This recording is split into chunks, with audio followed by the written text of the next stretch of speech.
laporan dari WEF di tahun 2023. Nah, kalau mau tahu seperti apa, yuk kita ikuti sampai selesai ya, Mas Iko ya. Oke, menarik sekali ya. Ini untuk materinya ada The Future of Job dan juga banyak rangkaian-rangkaian tema-tema lainnya. Baik, untuk menghemat waktu, eh, mungkin saya bisa berikan ya ruang Ya. virtual Zoom kita pada kesempatan hari ini kepada Kak Mei untuk mengambil alih diskusi. Baik, silakan Kak Mei. Baik, terima kasih Mas Iko. Selamat pagi Bapak Ibu yang sudah hadir di dalam Zoom. Nah, ini kira-kira siapa saja ya? Bisa kita sapa sedikit? Adakah alumni dari mana dan tahun berapa yang sudah bergabung bersama kita? Bisa juga kita bernostalgia sementara gitu ya, sejenak. Kalau saya lihat di sini ada alumni PKN 2 juga, Latsar, PKP, PKA. Ada yang ingin menyapa kami juga di sini, Bapak Ibu? Ada yang masih mengingat ingat gitu ya? Siapa dong? Ayo. Ini ada, tadi saya lihat ada Husnul. Husnul kalau nggak salah dari Sopeng ya Husnul ya. Iya benar Bu Mei. Halo Husnul, apa kabar? Iya baik Bu Mei. Oke, Alhamdulillah ya, sehat ya. Ya, Assalamualaikum Bu Alhamdulillah. Mei. Nah, ada lagi siapa tuh? Ya, baik Ya. Bapak Ibu ya. Baik ya Bapak Ibu, untuk pagi ini kita langsung saja karena waktunya tidak lama. Kita sampai di jam 11 bersama-sama di sini. Ini adalah salah satu kegiatan Puslatbang KMP. Kami bersama-sama para fasilitator di sini banyak sharing terkait bagaimana mencari poin-poin dari buku-buku yang telah kami baca di sini ya, teman-teman. Meskipun kita di sini belum pernah ketemu, ada yang belum pernah ketemu, ada yang sudah lama tidak bertemu, kita bertemu di sini. Di di, di sebelah saya ada Pak Firdaus Hafid. Halo Pak Daus, Halo Bu Mei. sehat Pak Daus? Alhamdulillah. Alhamdulillah ya. Ya. Bapak Ibu yang lama nggak ketemu Pak Daus makin ganteng Bapak Ibu dan makin muda tentunya ya. Ya, baik. Gimana nih Pak Daus? Kita ya bisa mulai seperti apa nih dari laporan ya, teman-teman Bapak Ibu yang kita bahas, yang kita share hari ini adalah sebenarnya hasil dari laporan annual report ya, tahunan yang dibuat oleh eh, WEF di Dapos ya, kalau nggak salah Pak Daus ya. Ya. Oke. Mungkin kita bisa mulai Pak Daus ya. Kita Ya, share screen dulu atau gimana? saya share. Ya. Oke, bisa lihat. Oke, sudah Oke, clear terlihat Pak. jelas. Sip. Oke.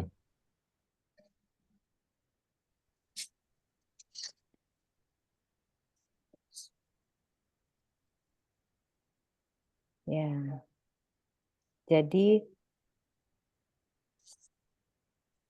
World Economic Forum ini teman-teman, Bapak Ibu memberikan atau men-share laporan hasil analisis data mereka di tahun 2023. Tahun ini sudah selesai juga dan kami juga sedang menunggu apa hasil dari laporan di tahun 2024. Baik, silakan Pak Daus. Baik, terima kasih Bu Mei. Assalamualaikum warahmatullahi wabarakatuh. Waalaikumsalam warahmatullahi wabarakatuh. Selamat pagi Bapak Ibu semua, eh, peserta Pekan Belajar ASN yang diadakan oleh Puslatbang KMP. Menarik apa yang kita akan bahas hari ini itu terkait dengan future of jobs. Kalau kita melihat dari judul, berarti ini kita akan melihat seperti apa pekerjaan-pekerjaan yang akan muncul ke depannya dan bagaimana pekerjaan-pekerjaan yang akan hilang di masa yang akan datang. Ini adalah bentuk laporan dari sebuah survei atau penelitian yang dilakukan oleh World Economic Forum, ya, yang memberikan data-data terkait dengan pekerjaan-pekerjaan apa yang akan hilang di masa yang akan datang, dan mana yang akan berkembang, dan yang mana akan pekerjaan yang akan paling dibutuhkan di masa yang akan datang. Baik, saya mau menyampaikan dulu, perkenalkan diri. Nama saya Firdaus Hafid, saya adalah Widya Iswara Ahli Madya, Puslat Bank KMP, LAN Makassar. Latar belakang pendidikan saya adalah saya jurusan sastra Inggris S1 saya, kemudian S2 Leadership and Management in Education. Nah, terkait dengan apa yang saya bahas hari ini, jadi jobs, nanti juga akan ada materi terkait dengan future of works. Nah, jadi ada beberapa istilah terkait dengan pekerjaan dalam bahasa Inggris. Ada jobs, ada work, ada profession, ada karir, ada occupation. Nah, ada perbedaan-perbedaan dari kata-kata itu, tapi kalau dalam bahasa Indonesia rata-rata diterjemahkan sebagai pekerjaan atau kerja. Kalau jobs ini adalah pekerjaan yang kita lakukan untuk menghasilkan gaji atau pendapatan, dan lebih spesifik. Kalau work biasanya digunakan sebagai kata kerja dan lebih umum sifatnya. Sedangkan kalau misalnya kita menggunakan karir, itu lebih pada menekankan pada aspek jangka panjang karir, dan ada tingkatan-tingkatan yang akan dilalui dari pekerjaan itu.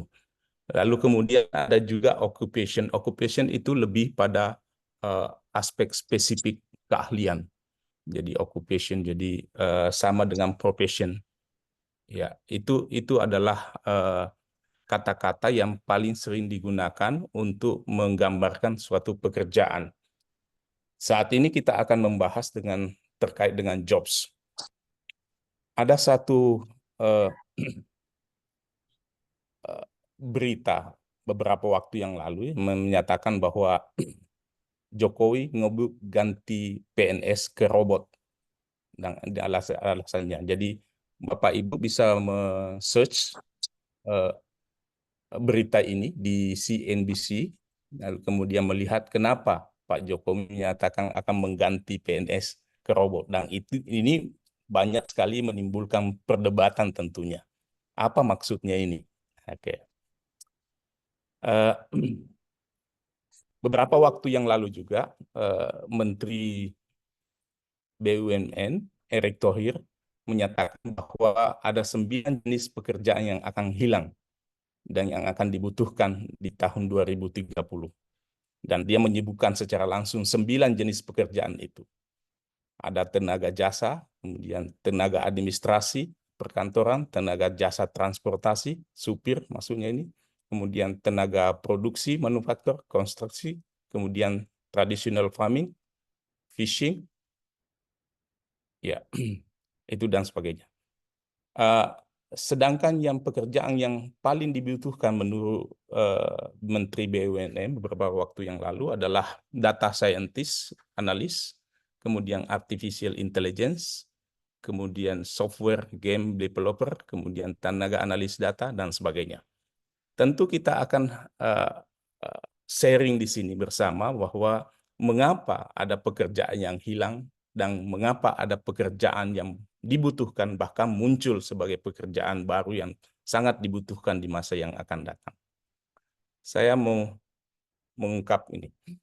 Ada pekerjaan sekretaris, ada pekerjaan satpam yang paling banyak sekarang ini, ada kasir, ada pelayan. Menurut Bapak Ibu, bagaimana pekerjaan-pekerjaan ini tergantikan di masa yang akan datang? Dan mengapa pekerjaan ini tergantikan? Ada yang bisa share pendapatnya? Kira-kira seperti apa pandangannya? Mengapa? Misalnya ini ada contoh-contoh, misalnya sekretaris, Saya Pak Daus. papan. Ya. Oke, silakan, Pak. Iya. Satu ya. kalau saya melihat di sini beberapa jabatan ini memang sudah bisa diganti ya karena misalnya Satpam bisa menggunakan mungkin robot atau sistem pengamanan misalnya CCTV, begitu ada robot yang bisa mengantisipasi atau menjaga keamanan di lingkungan kantor. Pelayan ini juga sudah ada di Jepang ya, yang robot itu yang mengantarkan makanan yang di restoran sushi begitu. Terus di kasir juga sudah ada sistem yang diciptakan sendiri sehingga ketika membayar misalnya ada yang bisa menggantikan begitu. Sekretaris juga begitu ya untuk melayani pimpinan. Jadi memang pekerjaan-pekerjaan ini dengan teknologi sekarang itu bisa digantikan begitu Pak, menurut Nah, saya. makasih. Ada lagi? Ya. Oke.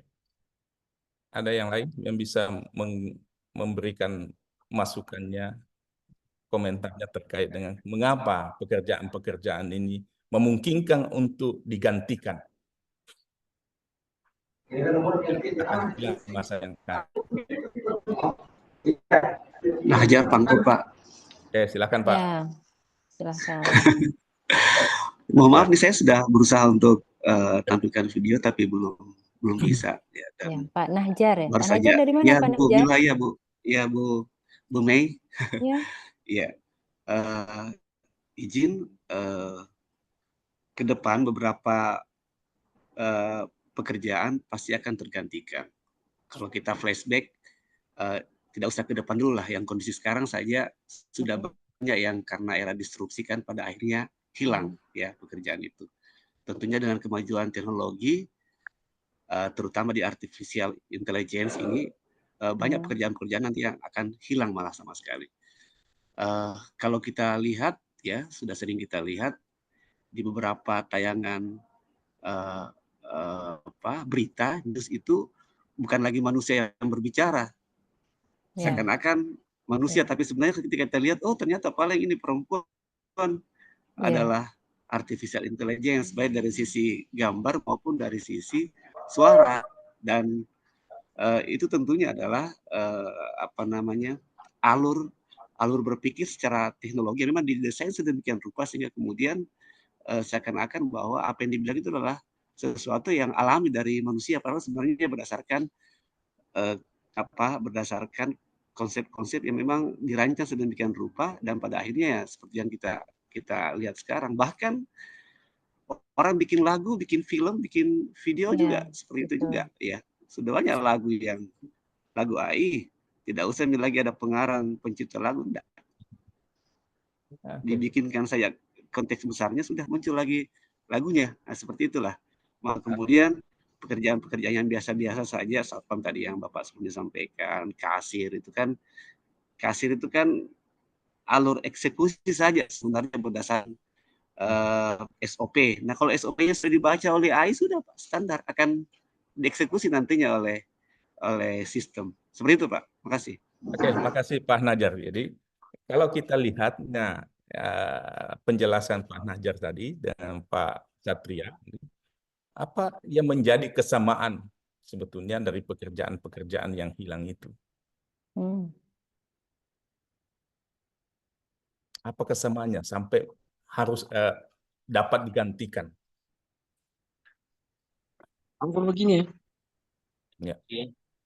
Pak Hunasri. Oke, Pak Hunasri. Ada yang bisa sampaikan apa yang memungkinkan untuk tergantikan pekerjaan-pekerjaan apa? Apa kesamaannya?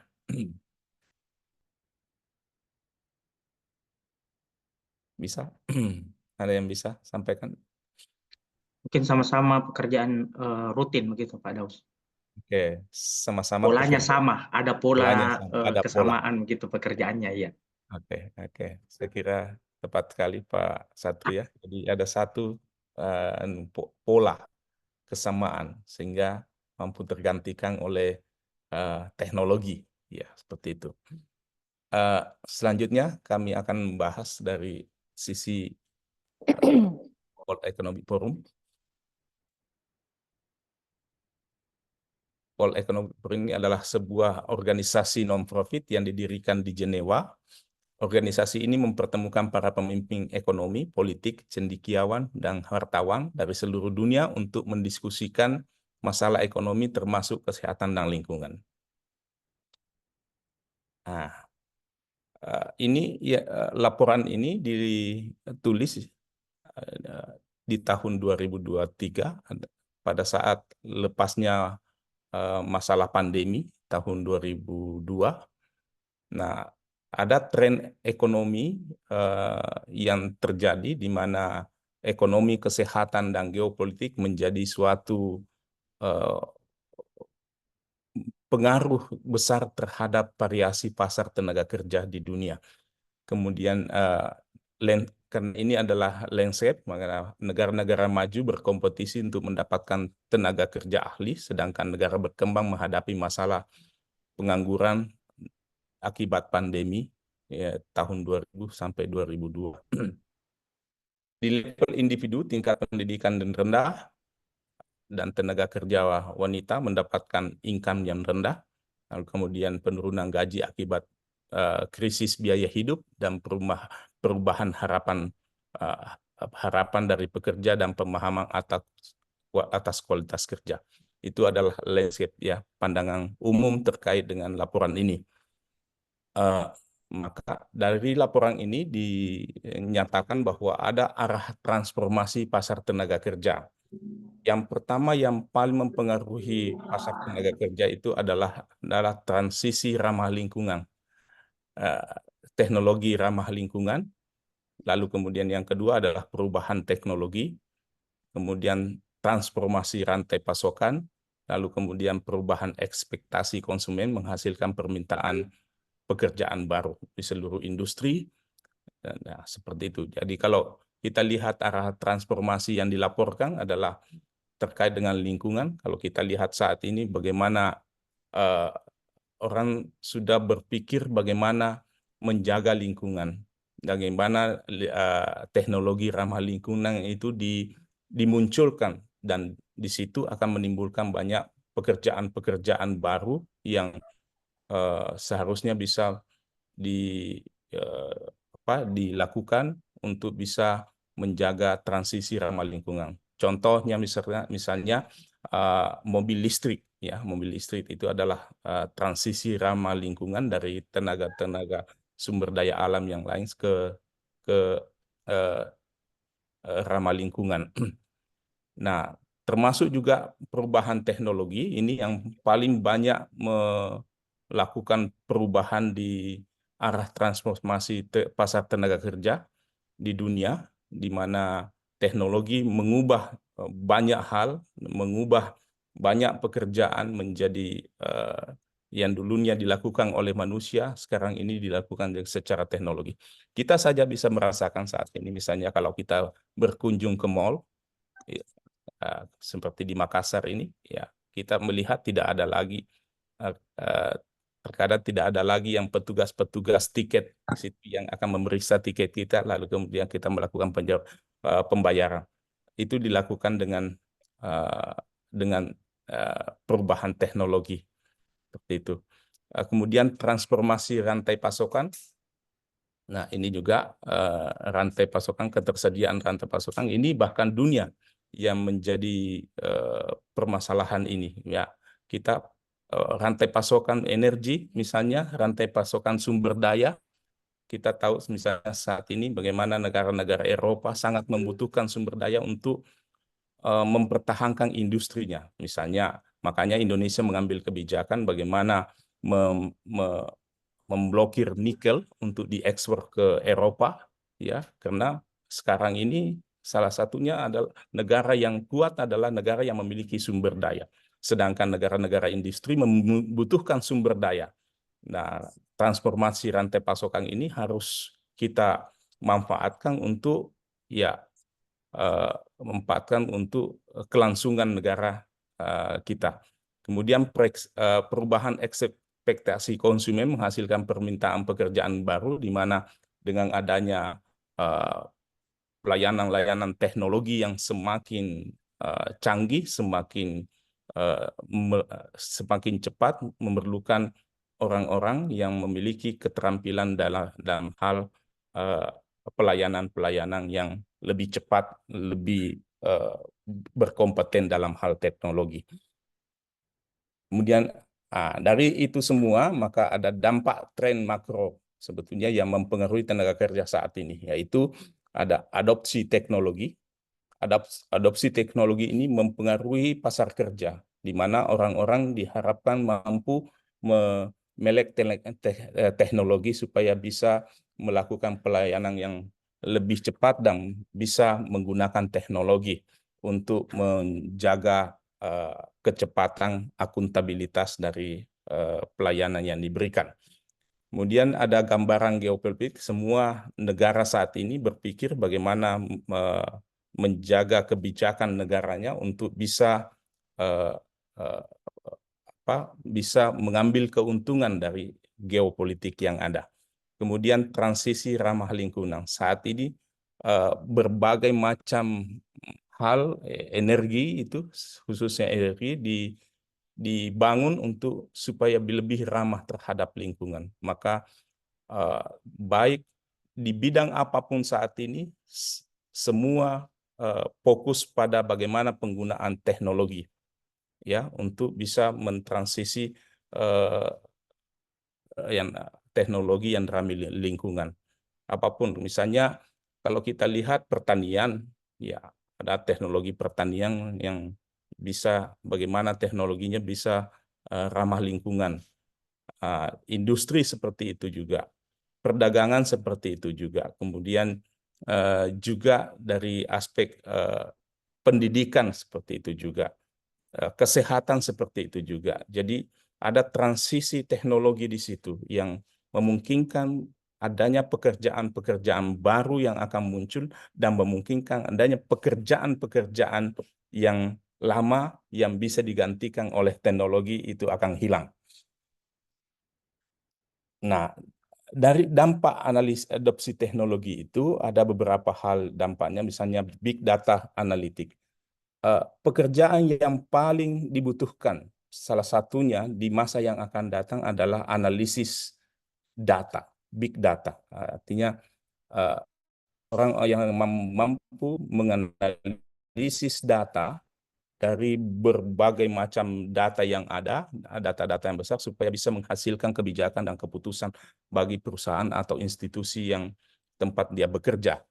Lalu kemudian yang kedua adalah climate change and environmental management. Jadi ini perubahan iklim, manajemen perubahan iklim dan manajemen lingkungan. Sekarang ini berbagai negara berusaha bagaimana menjaga iklim, bagaimana menjaga lingkungannya, supaya mereka bisa tetap menghasilkan berproduksi untuk memenuhi kebutuhan masyarakatnya dan bisa memenuhi kebutuhan dunia, apalagi terutama di bidang pertanian, misalnya pangan. Salah satu hal yang paling menjadi concern negara-negara saat ini adalah pangan.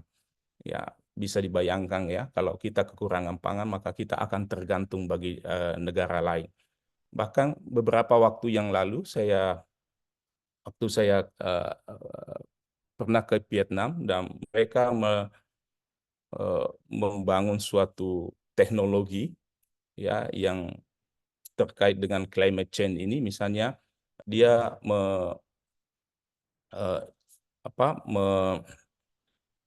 menghasilkan suatu produk padi yang tahan bencana. Jadi biarpun kebanjiran padinya tidak akan mati, biarpun kekeringan padi juga tidak mati. Jadi itulah dia melakukan teknologi pertanian yang cukup luar biasa sehingga bisa mempertahankan ketahanan pangan negaranya. Dan dia juga di Vietnam juga membuat kebijakan di mana warga negaranya dihimbau untuk hanya makan nasi 1 kali dalam 1 hari. Kalau kita di Indonesia kan masih kadang makan 3 kali nasi 1 hari, pagi, siang, dan malam. Apa alasannya? Alasannya adalah lebih baik beras itu diekspor ketimbang dimakan lalu kemudian menjadi penyakit. Sehingga kalau kita ke Vietnam, mereka mengatakan bahwa mereka tertinggal dari berbagai negara dan mereka harus bisa mengejar ketertinggalan mereka itu. Ya, makanya lebih baik mereka ekspor berasnya ketimbang dia makan secara berlebihan di sana. Kemudian ya ini pertanian ya. Kemudian digital agriculture teknologi, ya itu teknologi pertanian. Kemudian digital platform. Nah, ini kan kita lihat berbagai macam sekarang dunia aplikasi, segalanya aplikasi, pelayanan aplikasi, dan tentu akan membutuhkan tenaga kerja baru untuk bisa menciptakan platform atau aplikasi-aplikasi baru. Nah, kita tahu bahwa ada e-commerce, kemudian digital trade, ya dulunya orang kalau mau belanja harus ke toko atau ke supermarket, sekarang ini tidak perlu. Bahkan di kamar tidur biar bisa belanja. Nah, dan itu banyak dilakukan saat ini, dan itu adalah membutuhkan keahlian-keahlian khusus untuk menciptakan kondisi-kondisi seperti itu. Nah, ini adalah di laporan ini juga menyatakan bahwa ada adopsi teknologi dalam kurun waktu 5 tahun ini yang paling banyak diadopsi, di mana yang pertama itu adalah digital platforms and application. Application itu kan kita lihat sekarang ini, kita sekarang berada di dunia aplikasi, di mana apa-apa aplikasi, layanan apa-apa aplikasi. Dan itu sekarang ini ya kita merasa tidak nyaman kalau tidak menggenggam HP karena semua layanan ada di situ. Ya, kita mau melakukan pembayaran, membayar pajak, membayar tagihan itu melalui aplikasi. Makanya aplikasi memegang peranan penting di masa yang akan datang. Bahkan bukan lagi masa yang akan datang, bahkan saat ini kan sudah memegang peranan yang begitu luar biasa. Kemudian ada terkait dengan education and workforce development technologies. Education, kita lihat saat ini ya pelatihan-pelatihan yang ada kebanyakan sekarang secara online, secara Zoom seperti ini. Dan sebetulnya kita ini terlambat sebetulnya dengan dunia ini, ya teknologi. Di tahun 2002, 22 tahun yang lalu ketika saya kuliah di Australia, saya sudah mengikuti mata kuliah dalam distance learning, ya, secara online.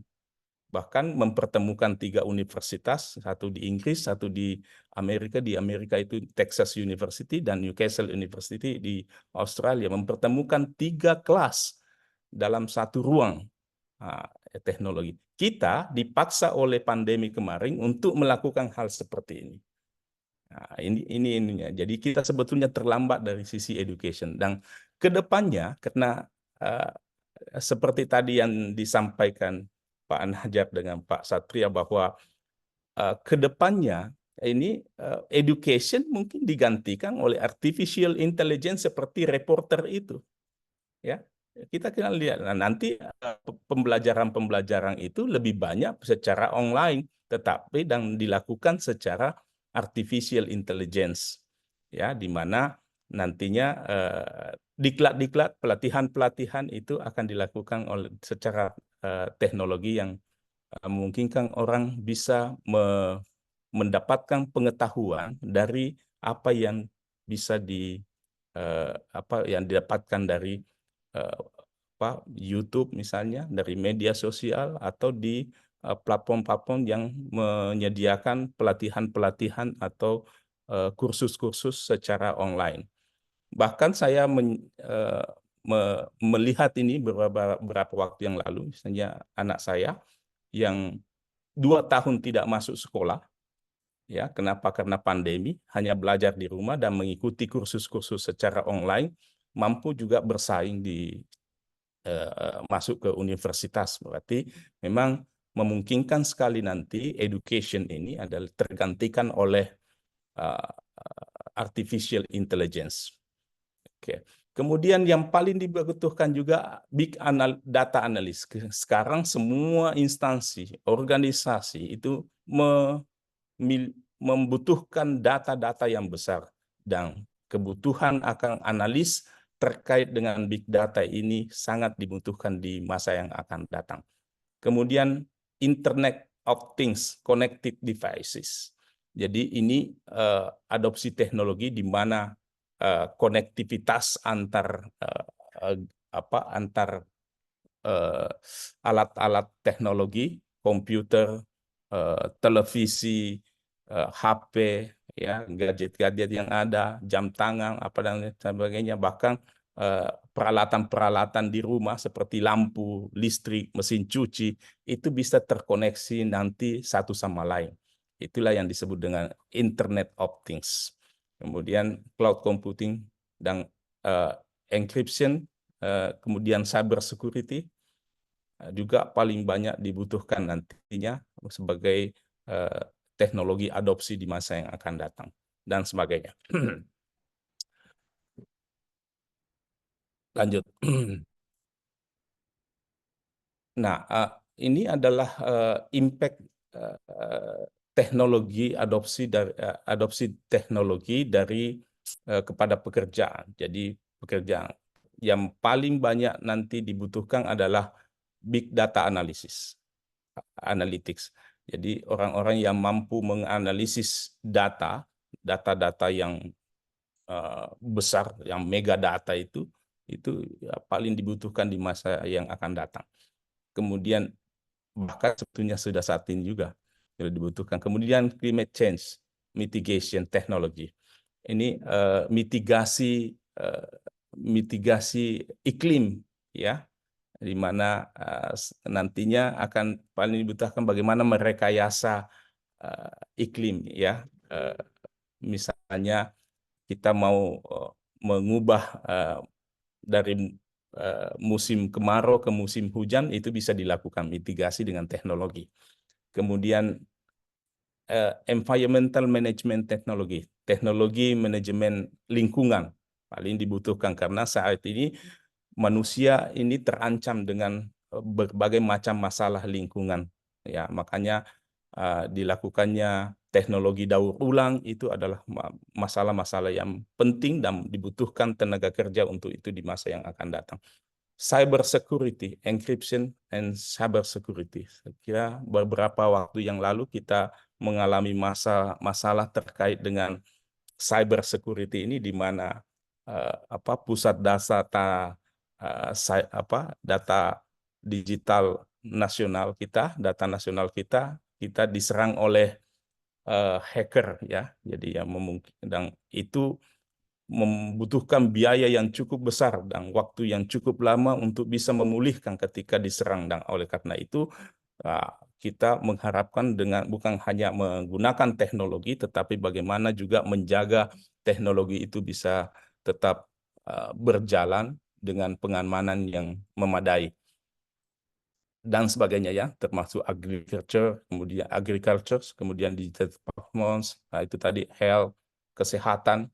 Kesehatan ini sangat penting. Ada beberapa memang hal-hal yang bisa digantikan dari sisi pelayanan kesehatan oleh teknologi, tetapi ada juga yang tentu tidak bisa digantikan karena menyangkut keahlian khusus di situ, misalnya pekerjaan dokter, perawatan dan sebagainya, yang memungkinkan tidak bisa digantikan dengan teknologi, tetapi harus dengan keahlian khusus yang dimiliki oleh seorang tenaga medis. Oke, gambaran pekerjaan. Pergolakan pasar tenaga kerja terjadi saat ini, kemudian 5 tahun ke depannya ada 83 juta pekerjaan diproyeksikan akan hilang, dan 69 pekerjaan diproyeksikan akan tercipta. Artinya proyeksi ini menggambarkan bahwa akan lebih banyak pekerjaan yang akan hilang dibandingkan dengan yang muncul. Dan pekerjaan yang muncul ini bisa saja ada reskilling atau upskilling, di mana ada pekerjaan yang membutuhkan keahlian-keahlian baru, tinggal pengembangan yang dilakukan, atau ada juga pekerjaan-pekerjaan yang memang baru muncul dilakukan karena akibat teknologi itu. Trennya yang 5 tahun ke depan adalah tren green job, artinya pekerjaan yang berkontribusi pada upaya pelestarian lingkungan. Ya, seperti tadi yang saya sampaikan, jadi mobil listrik, motor listrik, segala macam, pemanas listrik yang menggunakan teknologi solar system, ya, tenaga matahari, ya, itu nanti akan lebih dibutuhkan, ya, karena greennya. Sekarang ini kalau kita lihat IKN tidak yang bisa masuk ke IKN itu adalah mobil-mobil listrik yang ramah lingkungan. Bank IKN itu dibangun untuk menjadi kota-kota yang ramah lingkungan, segalanya ramah lingkungan di situ. Nah, itu adalah suatu contoh bagaimana green job ini akan menjadi tren di masa yang akan datang. Nah, kemudian kebutuhan tenaga kerja, pekerjaan yang akan di masa yang akan datang itu adalah terkait dengan analis keberlanjutan, maksudnya artinya analis yang bekerja untuk memberikan informasi-informasi dan menganalisis apa terkait dengan sustainabilitas organisasi atau perusahaan. Jadi bagaimana dia melihat ke depannya supaya bagaimana suatu organisasi atau perusahaan bisa berkelanjutan, ya, menjaga keberlanjutannya. Nah, kemudian ya, jadi spesialis keberlanjutan, kemudian ada manajer keberlanjutan.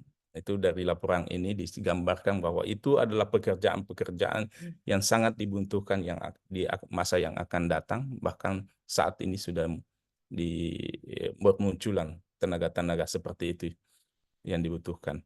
Kemudian sektor manufaktur, misalnya minyak dan gas, menuntut keterampilan ramah lingkungan yang tinggi. Karena bagaimanapun saat ini kita banyak mengkonsumsi gas sumber daya alam, ya, misalnya tenaga fosil yang batu bara yang itu adalah sumber daya yang tidak terbarukan yang merusak lingkungan di masa yang akan datang. Makanya sekarang semua negara mencari alternatif, bagaimana caranya mencari alternatif sumber daya mineral yang memungkinkan untuk menjaga lingkungan tetap sehat. Ya.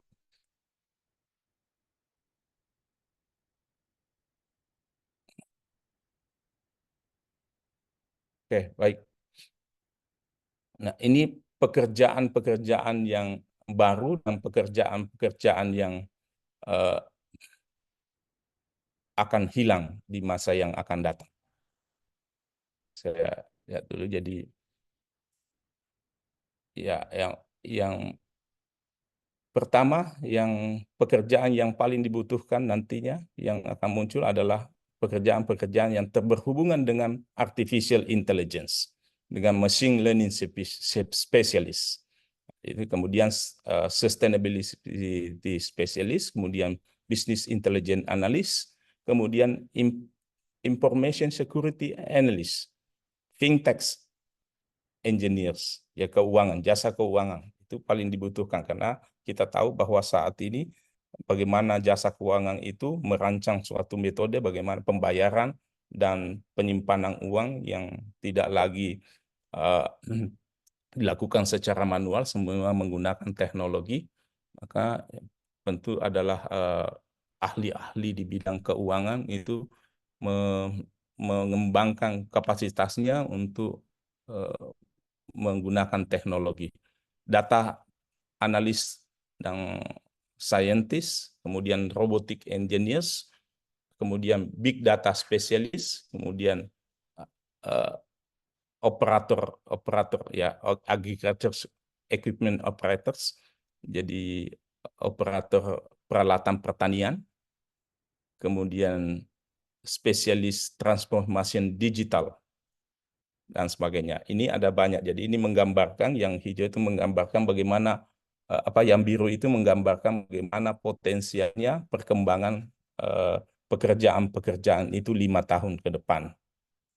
Sedangkan ada pekerjaan-pekerjaan yang akan hilang, yang potensial akan hilang itu kita lihat laporannya yang berwarna ungu. Jadi bank tellers and related clerks, jadi teller bank kita sudah rasakan sekarang. Jadi kita tidak perlu ke teller bank karena sudah digantikan oleh mobile banking dan ATM juga bisa menerima uang dan bisa kita juga menarik uang di situ.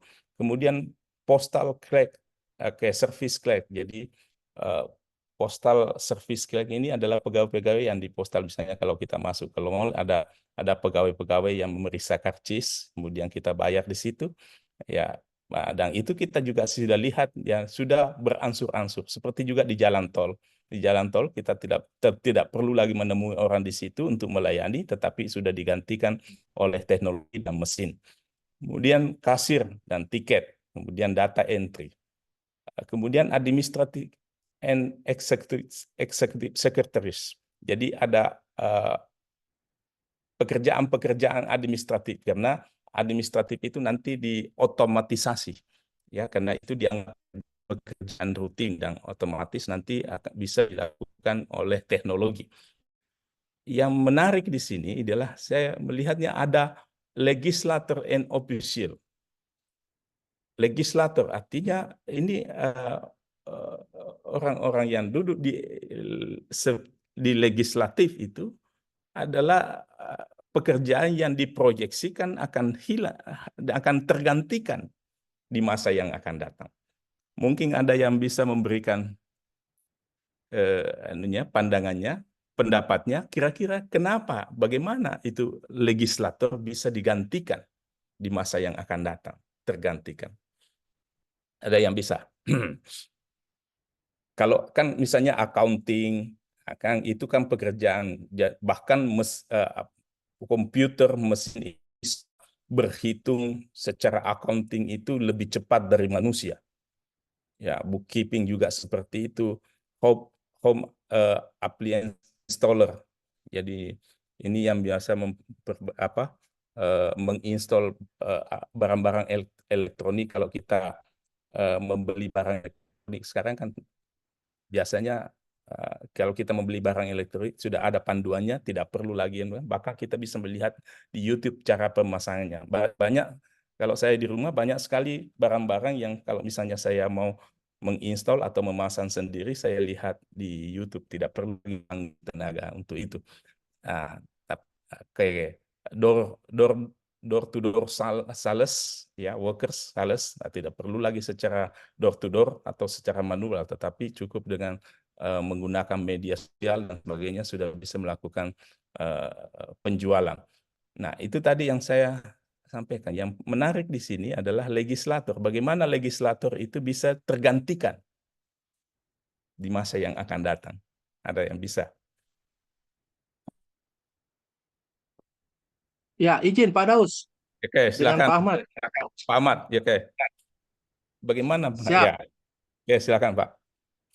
Terima kasih Pak Firdaus Hafiz selaku narasumber dengan tema kita di hari pertama ini ya. Izin beropini ya, berkomentar bahwa future of job memang kalau dikaitkan dengan legislator, saya kira apa yang dipikirkan oleh penulis dalam penelitiannya ini bukan barang baru ya, karena mohon maaf ini dalam birokrasi kita walaupun pendekatannya trias politika, balancing of power, harus ada keseimbangan dalam birokrasi, tapi kenyataannya bahwa legislatif itu membebani APBN dan APBD, sehingga banyak kajian-kajian dari akademisi kita ini yang dalam tingkat provinsi dan kabupaten kota itu, dalam kajian otonomi daerah, legislatif itu dihapuskan saja. Ya, beda kalau misalnya dia senator ya. Legislatif ini dianggap kinerjanya apa ya, ukurannya menghasilkan rancangan undang-undang dan sebagainya, tapi kemudian itu kurang ya, kurang dianggap kinerjanya kurang gitu ya, dari legislator kita. Berapa undang-undang yang dan ramperda yang dihasilkan, dan dari aspek kualitas kebijakan dari perda-perda yang dihasilkan itu juga banyak yang bermasalah gitu. Nah, dalam kaitannya dengan future of job, kemungkinan pekerjaan-pekerjaan yang berkaitan dengan perwakilan rakyat, itu memungkinkan kalau dari aspek teknologi, di mana dalam pendekatan transparansi pelayanan publik, sekarang ini kan sound of government, jadi aspirasi-aspirasi masyarakat itu, dan itu sudah banyak juga dibuat oleh peserta-peserta alumni pelatihan kita ketika kita bimbing itu, membuat misalnya satu data ya, satu data aspirasi masyarakat dan sebagainya. Jadi membuat big data yang kemudian menampung aspirasi-aspirasi masyarakat itu, yang kemudian diteruskan ke birokrasi. Jadi dalam pendekatannya memang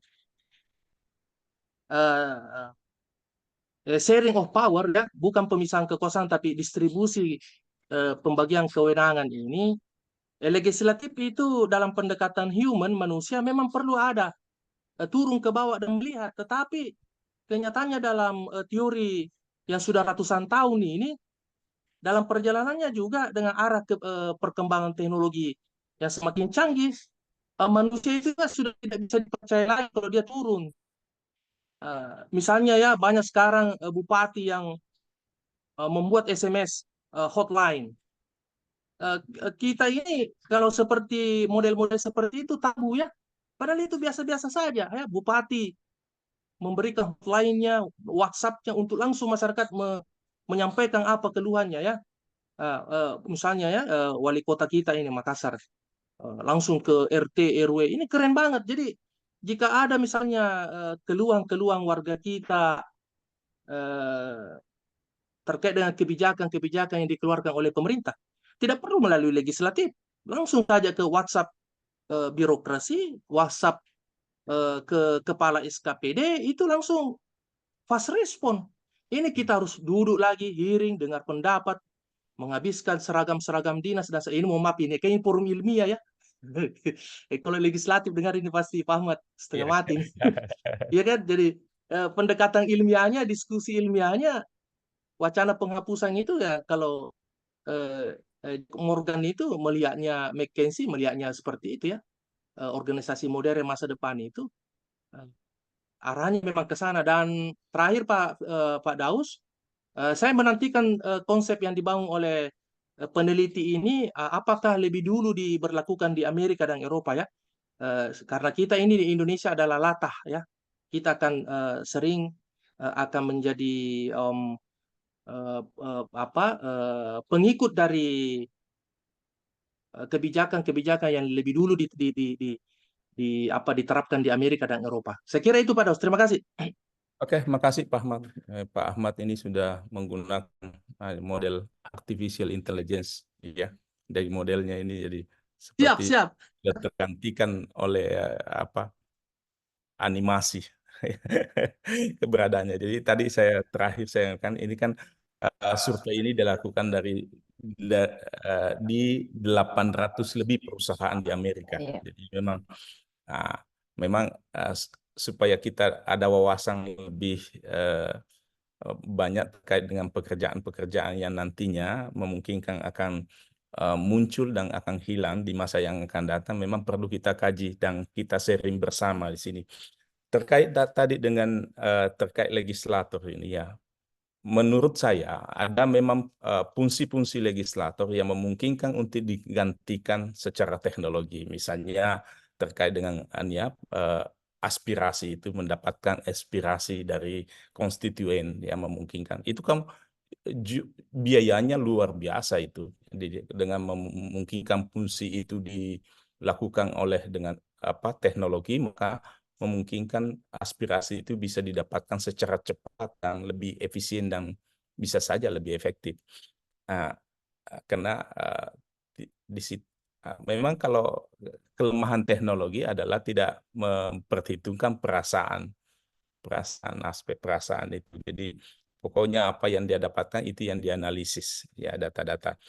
Dan yang menjadi masalah juga pasti kalau di Indonesia menjadi perdebatan adalah kita di Undang-Undang MD3 itu, ya, yang disebut dengan anggota DPR itu adalah sebanyak 560 orang. Ya, 560 orang ini kan namanya orang, jadi harus mengganti memang statementnya kalau misalnya anggota DPR ini bisa digantikan oleh artificial intelligence atau teknologi.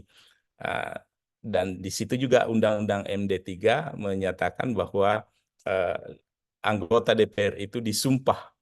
Nah, masalahnya kalau artificial intelligence tidak memiliki agama, bagaimana mau disumpah? Nah, gini ya, ini kan banyak sekali perdebatan-perdebatan yang memungkinkan untuk muncul. Tetapi kita harus aware bahwa di masa yang akan datang sangat memungkinkan pekerjaan-pekerjaan, memang ada pekerjaan yang memang kemungkinan besarnya akan hilang dan kita sudah rasakan saat ini, dan ada pekerjaan-pekerjaan baru yang akan muncul. Oke.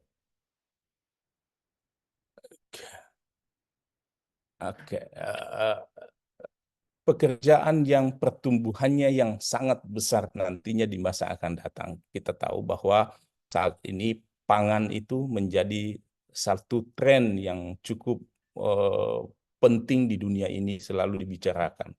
Bahwa saat ini ada krisis pangan dengan musim yang berubah-ubah yang memungkinkan pertanian menghadapi masalah produksi di situ. Dan setiap negara di dunia ini pasti sangat sadar bahwa pangan adalah senjata yang luar biasa bagi kelangsungan suatu negara. Saat ini bahkan perang Ukraina-Rusia itu salah satu senjatanya adalah pangan, agriculture. Kemudian ada yang pertumbuhan selanjutnya yang sangat besar nantinya adalah pengemudi truk dan bus, karena ya kita lihat logistik itu saat ini lebih banyak diangkut melalui truk, ya, perpindahannya akan perpindahan besar-besar dari suatu barang itu menggunakan bus atau truk, ya. Tetapi untuk driver mobil pribadi, ya, memungkinkan akan hilang. Kenapa? Kan sudah ada tanda-tanda yang kita lihat ini, di mana misalnya Tesla membuat mobil yang tidak ada drivernya lagi. Jadi dia menggunakan istilahnya artificial intelligence untuk menuntung mobil itu untuk ke suatu tempat. Kemudian vocational and educational teacher. Walaupun nanti trainers atau bisa digantikan oleh artificial intelligence, tetapi vocational education tetap sangat dibutuhkan di masa yang akan datang untuk menghasilkan professional technician di masa yang akan datang, ya, khususnya dalam hal teknologi. Kemudian business development professional dan sebagainya. Ini adalah pekerjaan yang akan tumbuh pesat di masa yang akan datang. Kemudian pekerjaan yang akan menurun jumlahnya di masa yang kebutuhannya di masa yang akan datang. Yang pertama adalah data entry, pegawai yang menginput data. Nanti itu tidak, bahkan dinyatakan di sini akan hilang perlahan-lahan pekerjaan itu, karena ketika orang misalnya mau dilayani itu langsung bisa menginput datanya sendiri dan langsung masuk secara sistem. Tidak perlu lagi ada orang yang memfasilitasi untuk memasukkan data orang tersebut. Kemudian administratif executive secretaries, ini administrasi perkantoran. Administrasi perkantoran ini adalah yang disebut dengan digantikan nanti oleh otomasi administrasi, di mana segala macam kebutuhan-kebutuhan layanan-layanan sekretaris itu, apalagi dengan layanan-layanan paperless, itu akan menggantikan fungsi administratif dan eksekutif sekretaris ini. Paperless itu kan menghilangkan fungsi sekretaris di situ. Ya, bukan menghilangkan, tapi mengurangi fungsi sekretaris itu bisa digantikan oleh teknologi. Accounting, bookkeeping, and payroll clerks. Jadi accounting itu, akuntan itu bisa digantikan oleh teknologi, bahkan teknologi bisa menghitung pembukuan secara detail, bahkan secara lebih bagus, lebih cepat daripada manusia. Dan potensi kesalahannya bisa dikurangi dibandingkan manusia yang melakukannya. Kemudian security guard, seperti tadi yang disampaikan Pak Satria, security guard ini di mana-mana sudah dibangun itu CCTV untuk melakukan pekerjaan security itu. Kemudian building caretakers, ya, kemudian kasir, ya, and ticket clerks, ya, seperti di mall-mall saat ini sudah dilakukan seperti itu dan sebagainya. Oke. Oke, di tahun 2020 analytical thinking dipertingkatkan dari keterampilan inti, ya, analisis data analitik secara kognitif ini. Kognitif, creative thinking itu menjadi keterampilan yang sangat dibutuhkan yang akan datang. Selain itu juga self-efficacy skill adalah keyakinan, ketangguhan, fleksibilitas, agility, motivasi, dan kesadaran diri adalah suatu keterampilan soft skill yang dibutuhkan di masa yang akan datang. Oke.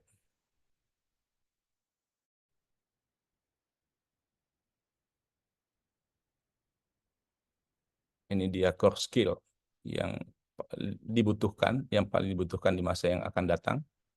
Analytical thinking, creative thinking, kemudian resilience, flexibility, dan agility, motivation, dan self-awareness, curiosity, dan lifelong learning, technological literacy.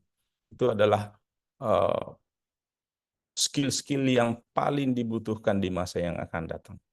Wah, bukan lagi yang akan datang. Sekarang ini pun kita sudah rasakan bagaimana kebutuhan kita akan orang-orang yang memiliki skill seperti itu. Oke, selanjutnya nah, ini gambaran lebih jelasnya.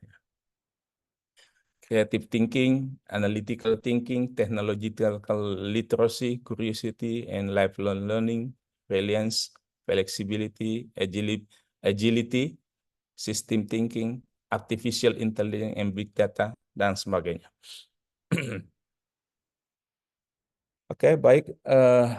Ini beberapa, sebetulnya laporan ini banyak menampilkan data-data yang sangat penting. Nanti kalau misalnya Bapak Ibu butuhkan laporan aslinya, bisa nanti minta ke penyelenggara, nanti disampaikan bagaimana laporan aslinya. Nah, tapi dari data-data ini kami ambil, ini langsung mengcopy dari laporan aslinya. Oke, strategi yang harus dilakukan untuk bisa menghadapi tantangan-tantangan itu. Ya, investasi pada pembelajaran dan training, ya, pada pekerjaan, ya, yang dilakukan pada on job training. Kemudian akselerasi otomasi proses. Bagaimana mengakselerasi proses-proses otomasi administrasi misalnya di kantor kita, ya. Kemudian transisi, mentransisi staf yang ada dengan bisa dengan peran yang baru, bisa juga meningkatkan perannya, ya, mengganti perannya, bisa mengembangkan peran yang sudah ada, kemudian mencoba untuk bagaimana mendapatkan outsourcing tenaga-tenaga dari luar yang memungkinkan untuk membantu organisasi kita, lalu kemudian memperluas kontrak kerja, lalu kemudian menyewa staf yang permanen yang lebih profesional, lalu kemudian mengurangi jumlah tenaga kerja yang ada pada saat ini secara signifikan. Oke, selain itu juga ini ada informasi juga tentang bagaimana biaya untuk trainingnya, apa yang harus dilakukan. Jadi bisa yang paling dibutuhkan adalah organisasi harus menyiapkan dana untuk pengembangan tenaga kerja atau pegawai yang ada di institusi atau organisasinya. Bisa juga dilakukan pre-course training. Jadi seperti ini adalah pre-course training yang kita di LAN lakukan supaya bisa mengembangkan kompetensi aparatur pemerintah, lalu kemudian juga bisa juga dengan hybrid funding. Jadi kerjasama, kemudian dinai oleh pemerintah, bisa juga didanai oleh misalnya perusahaan atau CSR misalnya untuk melakukan pengembangan kompetensi pegawai. Oke, baik. Saya kira itu penjelasan saya. Saya ingin menampilkan satu video kesimpulan atas apa yang saya jelaskan tadi dalam berita. Ini sudah dimuat dalam berita dalam Kompas TV. Bisa ya? Bisa. Oh, saya siap. Ya, stop. Oke, baik.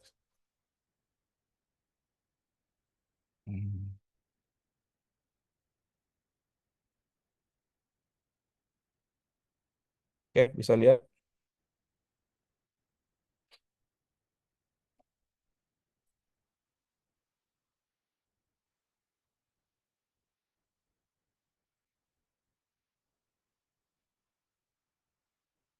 Ya.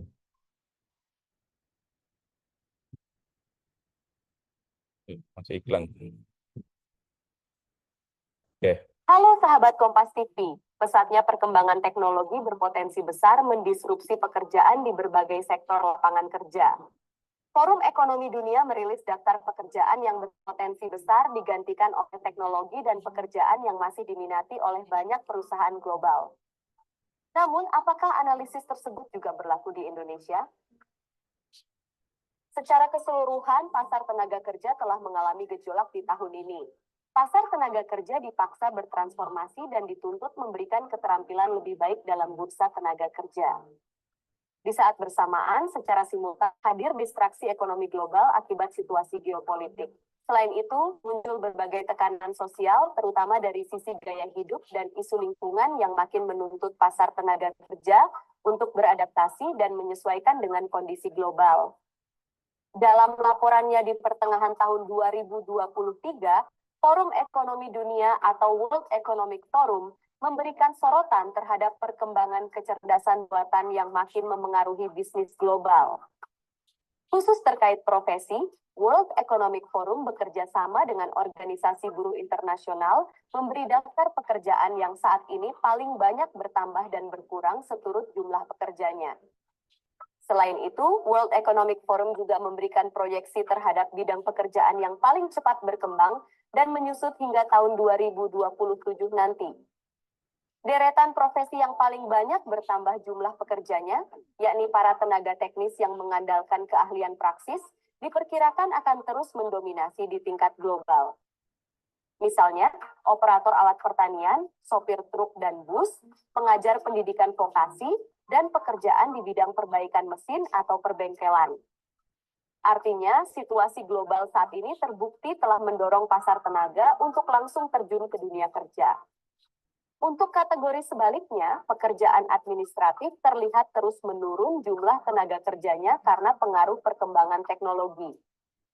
Misalnya, pekerjaan data entry, administrasi atau sekretaris, petugas keamanan, kasir, dan pekerja di garis depan layanan lainnya. World Economic Forum memberi catatan bahwa para pekerja di bidang administratif ini paling banyak dihentikan perusahaan ketika pandemi COVID-19. Perannya di masa depan secara bertahap digantikan oleh teknologi atau dikurangi jumlahnya demi efisiensi beban upah karyawan. Dalam analisis lanjutannya, World Economic Forum memberikan gambaran bahwa 69 juta jenis pekerjaan baru akan diciptakan dan kemungkinan akan menghilangkan sekitar 83 juta jenis pekerjaan lainnya. Ada juga 14 juta pekerjaan yang mengalami perubahan dengan dipaksa menambah deskripsi pekerjaan, tetapi dengan upah yang relatif sama. Dengan kata lain, tuntutan para pekerja dari perusahaannya akan makin kompleks ke depan karena situasi pasar yang dihadapi juga kian dinamis. Sebagai prediksi, World Economic Forum memberi daftar pekerjaan yang akan diminati oleh perusahaan global dalam 5 tahun ke depan, dan semuanya terkait erat dengan teknologi. 5 teratas adalah spesialis AI dan machine learning, spesialis keberlanjutan, konsultan perusahaan, analis bisnis intelijen, analis keamanan informasi, dan fintech engineer. Sebagai catatan, kelima pekerjaan ini memang sudah menempati papan atas pekerjaan yang diminati sejak riset World Economic Forum tahun 2016, 2018, dan 2020. Seiring dinamisasi pasar tenaga kerja yang mendorong munculnya beberapa jenis pekerjaan baru, menyebabkan sejumlah sektor industri mengalami gejolak besar. Industri media, hiburan, olahraga, pemerintahan, sektor publik, dan komunikasi digital adalah bidang yang mengalami gejolak, terutama dalam sirkulasi tenaga kerja. Di bidang-bidang inilah World Economic Forum melihat perkembangan teknologi berpeluang besar menggantikan peran tenaga kerja di dalamnya. Nyaman banget. Tidak membuat telinga juga sakit karena tidak perlu masuk ke lubang telinga. Dalam laporannya, World Economic Forum mengatakan bahwa penafsiran situasi global yang dianalisis jauh berbeda jika disandingkan dengan tingkat situasi real di sejumlah negara lainnya, terutama negara yang memiliki tingkat penghasilan relatif rendah. Penduduk yang masuk dalam kelompok pekerja di Indonesia yang berpotensi terdampak dari situasi global seturut laporan World Economic Forum. Dari kategori status pekerjaan utama, persentase penduduk yang bekerja sebagai buruh atau karyawan tercatat sebanyak 36,34% dari total seluruh penduduk yang memiliki sumber penghasilan. Jika per Februari tahun 2023 BPS mencatat sebanyak 138,63 juta orang telah memiliki sumber penghasilan atau bekerja, maka diperkirakan penduduk yang bekerja sebagai buruh atau karyawan mencapai 50,38 juta orang. Angka tersebut belum termasuk jumlah penduduk angkatan kerja yang berstatus pengangguran terbuka dan setengah pengangguran. Untuk saat ini, tingkat pengangguran berada di angka 5,45% dan setengah pengangguran di angka 9,59%, sehingga jumlah keduanya mencapai 15,4%. Dengan kata lain, dari 100 penduduk terdapat 15 orang di antaranya yang berstatus pengangguran dan setengah menganggur. BPS membagi 17 kategori lapangan pekerjaan utama yang diisi oleh penduduk yang bekerja. Tenaga produksi atau operator alat serta pekerja kasar industri menjadi jenis pekerjaan yang paling banyak diisi oleh pekerja di Indonesia sebesar 30,31%. Posisi kedua ditempati tenaga usaha pertanian, kehutanan, dan perikanan 28,71% dan disusul oleh tenaga usaha penjualan 19,65%. Selanjutnya, untuk tenaga tata usaha dan sejenisnya hanya 5,11%. Dari deskripsi data tersebut dapat ditarik sejumlah kesimpulan terkait situasi ketenagakerjaan di Indonesia. Pertama, perkembangan teknologi dan situasi global berpotensi memberi dampak pada 50,38 juta penduduk Indonesia yang saat ini bekerja sebagai buruh ataupun karyawan perusahaan. Selain itu, masifnya teknologi ini juga kian mengancam para angkatan kerja yang masih menganggur ataupun semi-pengangguran untuk kian sulit memasuki pasar kerja. Oleh karena itu, dalam perhitungan 5 tahun ke depan, Penduduk yang saat ini berusia 13 tahun sekalipun sudah harus menyiapkan diri menjawab tantangan pasar tenaga kerja di masa depan. Kedua, postur pasar tenaga kerja Indonesia saat ini masih dominan di bidang praksis yang berkaitan dengan sektor industri baik skala besar maupun menengah. Setidaknya dalam 5 tahun ke depan, sektor-sektor ini tidak termasuk dalam bidang industri yang terimbas besar dari adopsi kecerdasan buatan atau AI di perusahaan-perusahaan.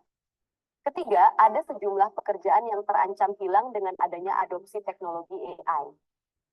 Bidang industri yang terkait erat dengan penyedia layanan seperti administrasi pemerintahan, informasi dan komunikasi, serta aktivitas jasa lainnya akan terancam tergantikan oleh AI. Hanya saja, diperkirakan imbasnya masih relatif kecil dalam skala nasional.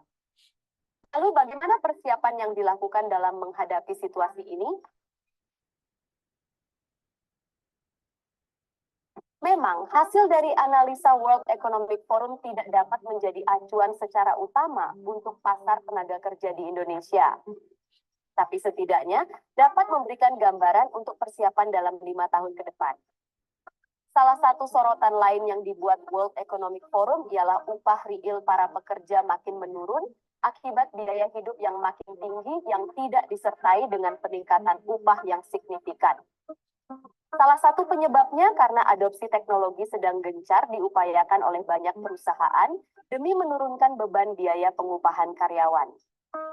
Arah gerak banyak perusahaan di Indonesia dalam adopsi teknologi itulah yang kemudian membuat pekerjaan di bidang teknologi informatika, mahadata, dan pembelajaran mesin memiliki daya jual yang tinggi diikuti harga pasar yang tinggi atas profesinya. Sementara itu, pekerjaan administratif seperti peladen, jasa kebersihan, dan petugas keamanan menggunakan kerjasama dengan pihak perusahaan alih daya outsource guna menekan biaya. Dalam menghadapi situasi ini, Presiden 68 tahun 2022 yang berfokus pada akselerasi pendidikan vokasi pada 21 Februari tahun 2023. Diharapkan transformasi dunia pendidikan vokasi kian terakselerasi dengan penguatan kolaborasi pemerintah, lembaga pendidikan atau pelatihan vokasi, dan dunia usaha dan dunia industri. Salah satu tujuan aturan baru ini adalah menciptakan kesesuaian antara pendidikan vokasi dan lapangan pekerjaan mendatang.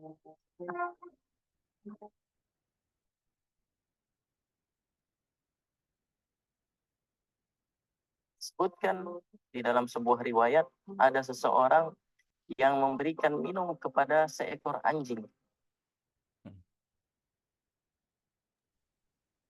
Wah, menarik sekali Pak Daus ya.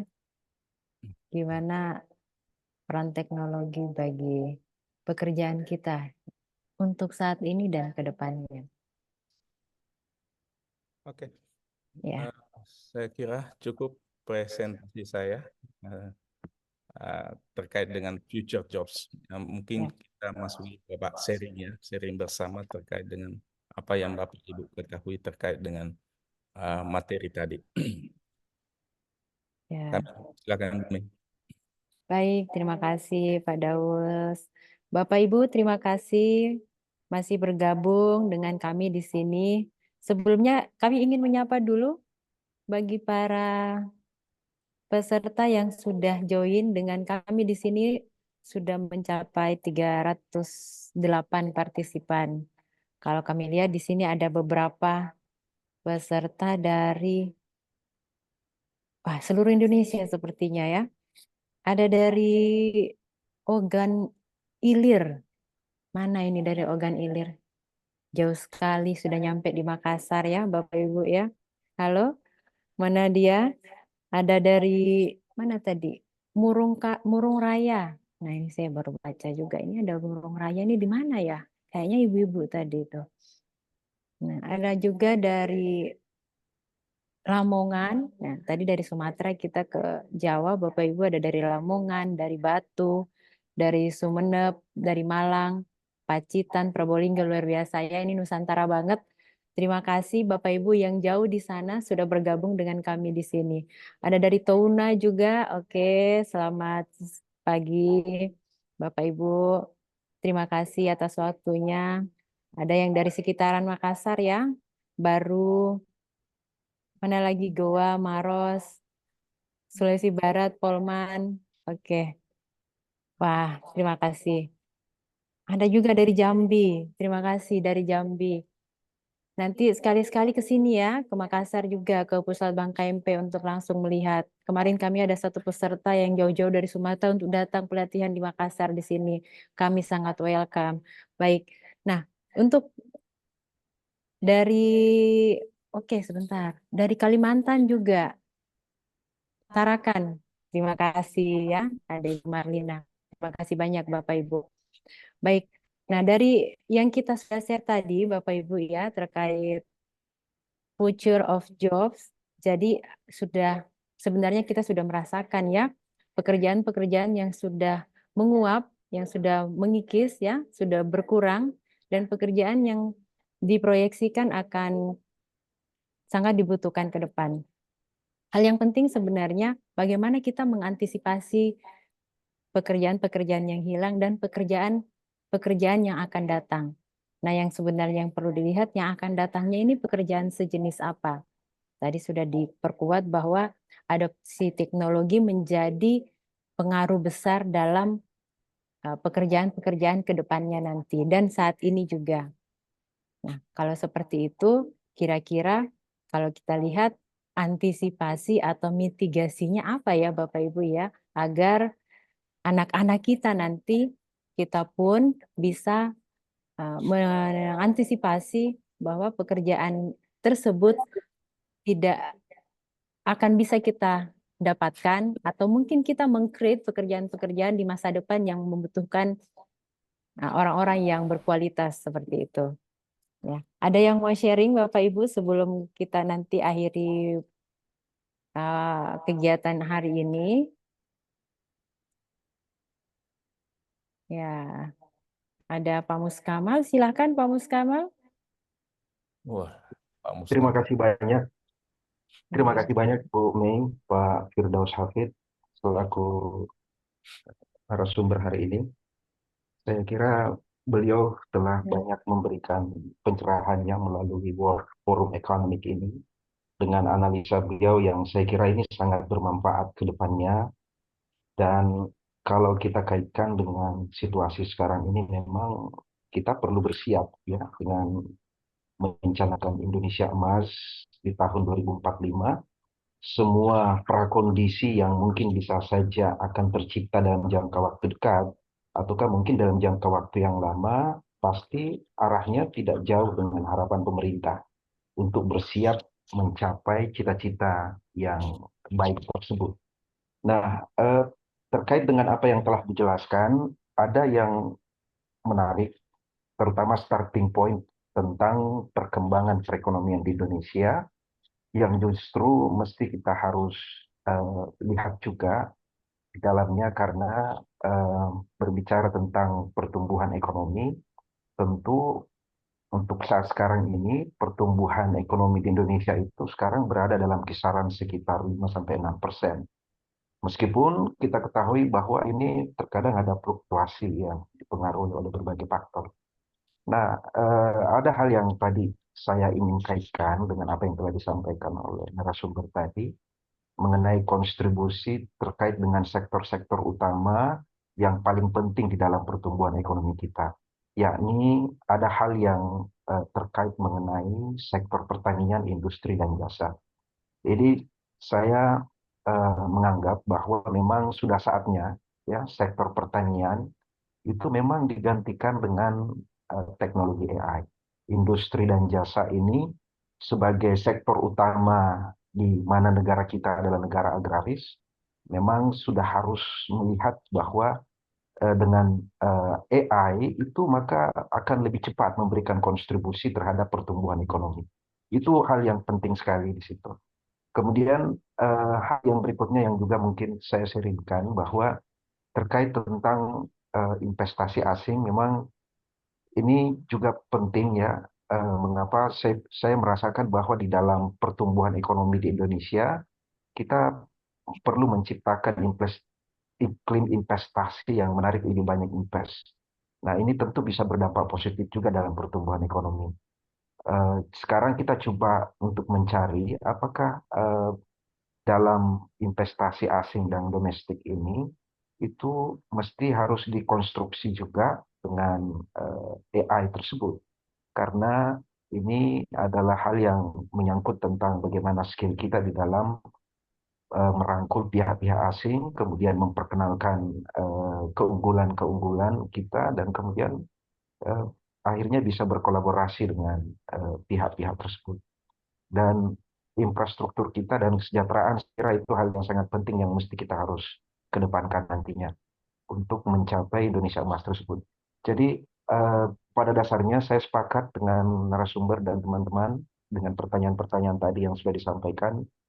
Saatnya kita bersiap, ya, meskipun World Forum Economic ini menurut pandangan Kompas adalah sesuatu yang mesti dikaji lagi, tetapi setidaknya melalui World Forum Economic tersebut itu sudah memberikan gambaran ke depannya bahwa memang banyak hard skill yang mesti harus tergantikan.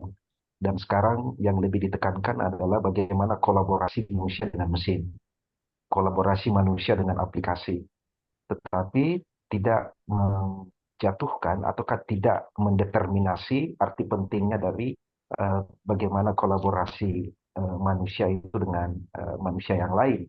Karena kita masih tetap ada creative thinking dan ada analytical thinking.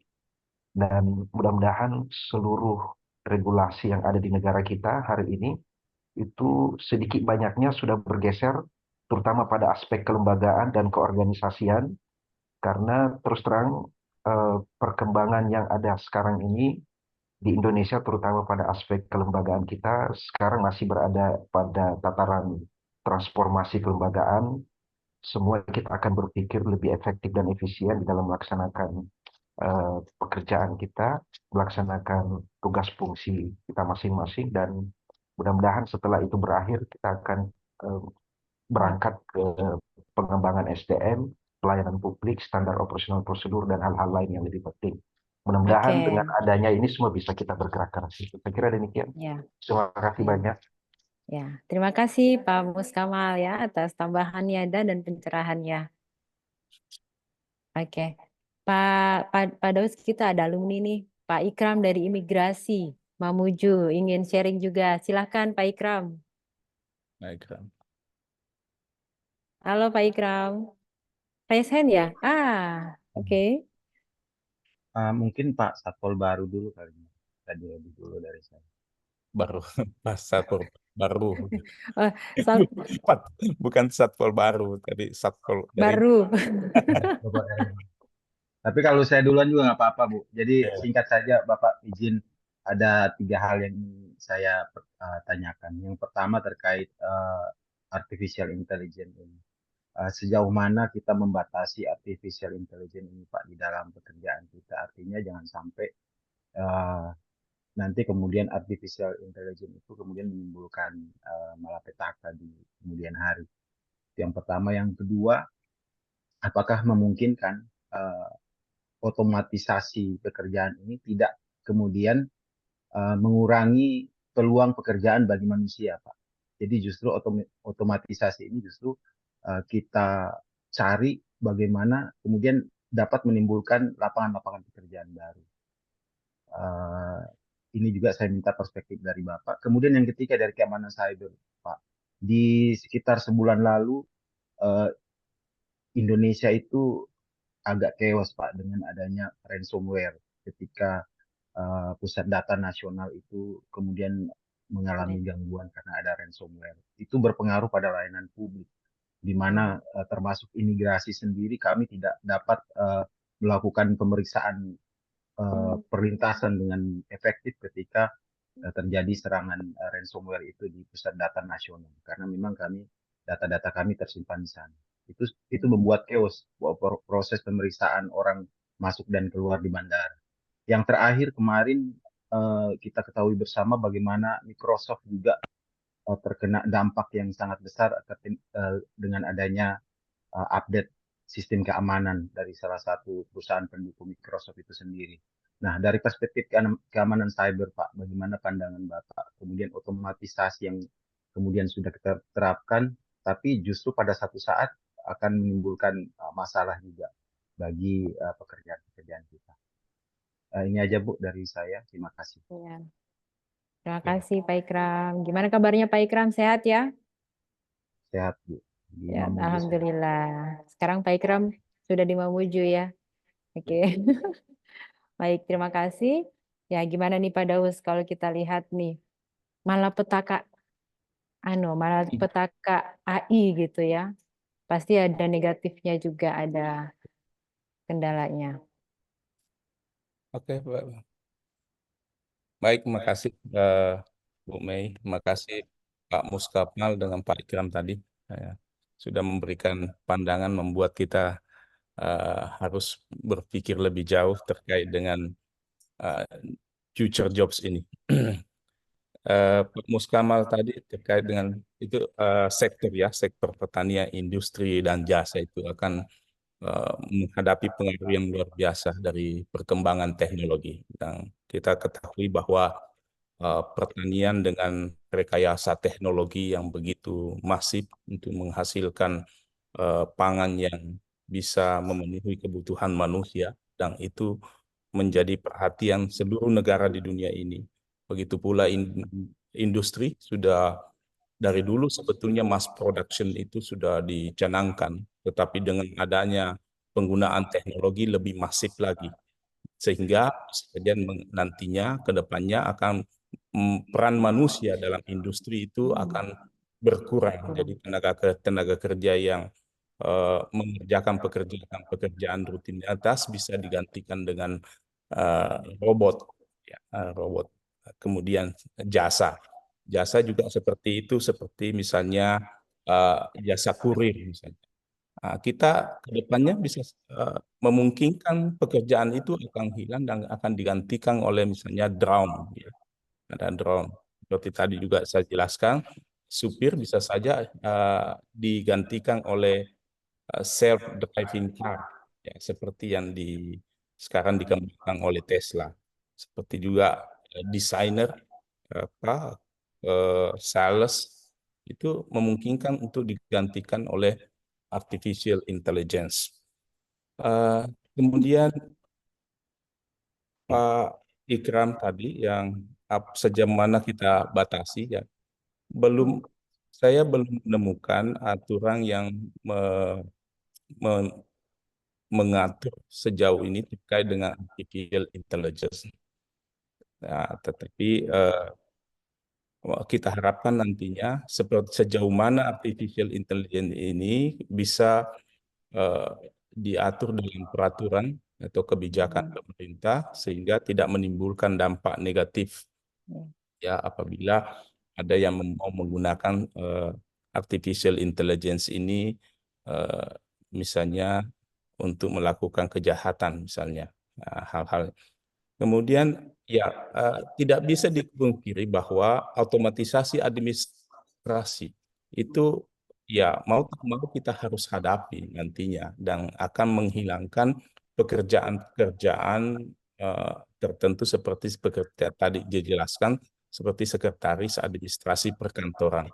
Ya, memang siap untuk mengganti peran. Jadi ada istilah tadi upskilling yang meningkatkan peran diri dan meningkatkan kompetensi, atau reskilling atau mengganti skill yang dimilikinya untuk sesuatu yang dibutuhkan saat ini. Jadi otomasi administrasi tentu juga membutuhkan keterampilan-keterampilan khusus dari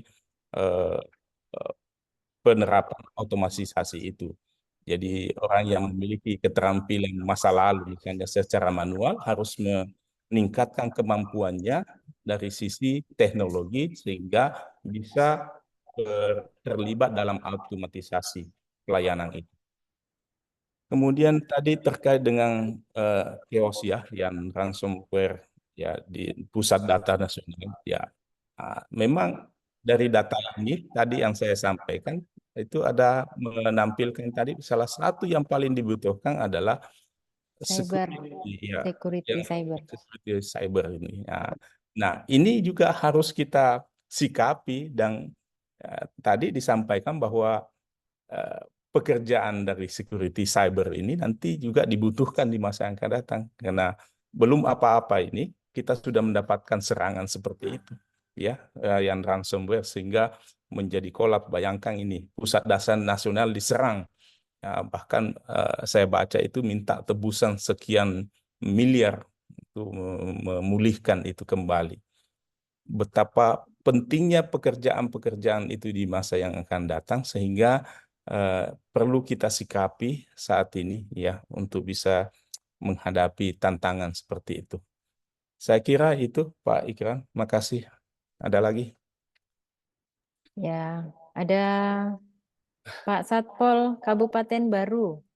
Atau ada yang memberikan pandangannya? Atau ada yang ingin memberikan tambahan pandangan-pandangan lain, silahkan. Tadi Pak Haris. Baik, terima kasih. Pak, ya, Pak Satpol. Baik, terima kasih atas kesempatannya. Iya. Perkenalkan, nama saya Astro Rahab, saya dari Kabupaten Baru. Saya bekerja di Kesatuan Polisi Pampraja Kabupaten Baru. Saya alumni KMP LAN juga, tahun 2021, pendidikan dasar. Dasar ya, oke. Asrul, silakan Asrul. Ya, baik. Saya ada dua hal yang ingin saya sampaikan. Yang pertama itu mungkin saran, ini kan pekan ini kita melaksanakan pelatihan terkait masa depan. Jadi mungkin baik juga kalau kita pekan depannya itu pelatihannya terkait masa lalu, Pak. Jadi sejarah-sejarah kejayaan kita itu bisa diangkat supaya kita bisa mengenal jati diri kita itu siapa sebenarnya. Wawasan kebangsaan sepertinya ini ya. Mau mengulang agenda pertama sepertinya, Dek ya. Ya. Oke. Baik, yang kedua pertanyaan. Tadi Bapak pemateri telah menyinggung beberapa hal terkait perubahan iklim. Nah, ini kan perubahan iklim itu dampak negatifnya tidak pandang bulu. Semua bisa merasakannya di seluruh pelosok dunia.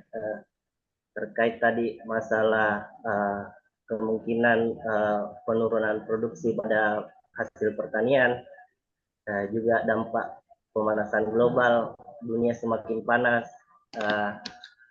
Ini kan kita sama-sama berkepentingan untuk mengetahui isu perubahan iklim ini. Nah, ada paradoks di isu perubahan iklim ini. Paradoksnya bagaimana? Isu perubahan iklim ini cuma diketahui di negara-negara maju saja. Di negara-negara berkembang itu isu perubahan iklim ini kurang populer. Kenapa? Karena di negara maju itu mereka sudah berpikir modern, sedangkan di negara berkembang itu pemikirannya belum modern. Kita lebih memikirkan bagaimana taruh makanan di atas meja. Kita tidak pikirkan dulu itu perubahan iklim. Yang paling penting bagi kita itu taruh makanan dulu di atas meja. Nah, ini kan terjadi kesenjangan antara kita tadi berkepentingan untuk sama-sama menangkal isu perubahan iklim ini, sedangkan kenyataannya ya, di negara berkembang itu isu yang populer bukan itu. Nah, kalau melihat datanya tadi itu kan negara berkembang itu cuma 1,3 miliar manusia, sedangkan di negara maju itu hampir 6 miliar atau hampir 7 miliar. Ini kan banyak sekali yang tidak memikirkan isu iklim ini. Padahal dampaknya kita semua nanti yang terdampak. Pertanyaan saya, bagaimana kira-kira ini kita sebagai ASN, apa yang perlu dilakukan untuk turut berkontribusi untuk terkait isu perubahan iklim ini? Itu saja Bapak, terima kasih. Oke, terima kasih Asrul. Ya, kita lanjut dulu ya. Ada Pak Haris nih. Pak Haris, nanti ya Asrul ya. Ya ada Pak Haris Fauzan, silakan Pak Haris. Terima Terima kasih kasih Mbak sudah Mai. bergabung ya. Ya, saya ya ikut belajar juga. Terima kasih Mas Firdaus. Temanya menarik sekali. Saya ingin memberikan ini ya, mungkin pandangan yang lain ya, terkait dengan future job kita, khususnya untuk ASN, kawan-kawan sekalian. Saya kira ada 4 hal yang harus kita sama-sama pegang ya, terkait dengan kompetensi kita di masa yang akan datang. Yang pertama sekali tetap integritas yang harus kita pegang. Yang kedua terkait dengan learning agility kawan-kawan sekalian. Bagaimana kelincahan kita belajar, beradaptasi dengan materi-materi yang baru. Yang ketiga, yang penting banget juga bagaimana kita tekun berpikir. Setelah belajar kita juga harus berpikir. Dan yang terakhir dan harus ada, ya tadi kita harus bisa bekerja keras. Ke depan, kalau menurut pandangan saya pelajari dari berbagai referensi yang ada ya. Kalau konteksnya ASN, ke depan kita mungkin kompetisinya luar biasa di antara ASN sendiri kawan-kawan sekalian. Bagaimana kawan-kawan harus belajar kebijakan lebih dalam gitu ya. Karena ke depan kita harus menghadirkan kebijakan-kebijakan publik yang semakin cocok buat lingkungan kita sesuai dengan kebutuhan kita. Dan kawan-kawan yang sekarang ini misalnya yang di pendidikan juga sama. Kawan-kawan juga harus belajar lebih banyak, berpikir lebih tekun, dan bekerja lebih keras agar bisa mengikuti perkembangan. Mungkin juga WI juga sama. Nanti jumlahnya berkurang. Yang tidak bisa bersaing mungkin akan keluar gitu ya. Tapi yang bisa bersaing dia tetap akan sama, tetap eksis, survive atau bahkan thrive, berkembang ke depan. Oleh karena itu kawan-kawan sekalian, semoga yang disampaikan Mas Firdaus Hafid tadi tidak membuat kita takut itu ya, tapi malah termotivasi ke depannya apa yang harus kita siapkan karena dalam Undang-Undang ASN yang baru kan kita harus wajib untuk terus belajar ya kawan-kawan sekalian. Oleh karena itu ya tadi kalau kita masih suka belajar gunakan media pembelajaran yang ada di internet ya. Ini yang tidak beruntung adalah kawan-kawan kita yang susah mengakses internet, Bapak Ibu semua. Bagi kawan-kawan yang bisa mengakses silahkan belajar tekun itu ya, agar kita bisa mengikuti perkembangan yang ada. Salah satu agenda yang baru yang saya share ke kawan-kawan di gambar itu ada Stadium General dari PLT Kepalalan. Mungkin ini akan sangat menarik bagi kawan-kawan di seluruh Indonesia. Itu aja Mbak Mei, terima kasih banyak. Mas Firdaus Hafid, terima kasih banyak. Terima kasih Mas Panitia, Haris. terima kasih. Ya, makasih. Ya, terima kasih Pak Haris ya. Sehat selalu. Ada insight nih Bapak Ibu ya dari Pak Haris Fauzan tadi menambahkan, menguatkan bahwa kita seorang ASN harus menguatkan 4 kompetensi lagi. Yang pertama integritas, yang kedua kelincahan belajar, learning agility, yang ketiga bagaimana pikiran kita terus diasah, tekun berpikir, dan yang terakhir bekerja keras. Wah, luar biasa nih Pak Haris ya. Keren. Ya gimana Pak Daus, ada yang mau ditambahkan? Mai, makasih. Saya sampaikan ke Tampak yang tadi yang bertanya dari Satpol PP Kabupaten Baru. Terima kasih juga saya sampaikan ke Pak Haris, senior saya, ya, Dilan. Yang pertama tadi dari yang Satpol PP yang mengatakan bahwa seharusnya juga kita belajar tentang masa lalu. Oke, tidak masalah kita belajar masa lalu. Kalau misalnya kita belajar masa lalu, maka kita mungkin di materi yang Bapak dapatkan di waktu latsar itu kan ada nasionalisme. Nasionalisme. Kan banyak bicara tentang nasionalisme, bagaimana perjuangan bangsa kita untuk bisa menjadi maju. Dan di situ juga bicara tentang kemana tujuan negara kita ini.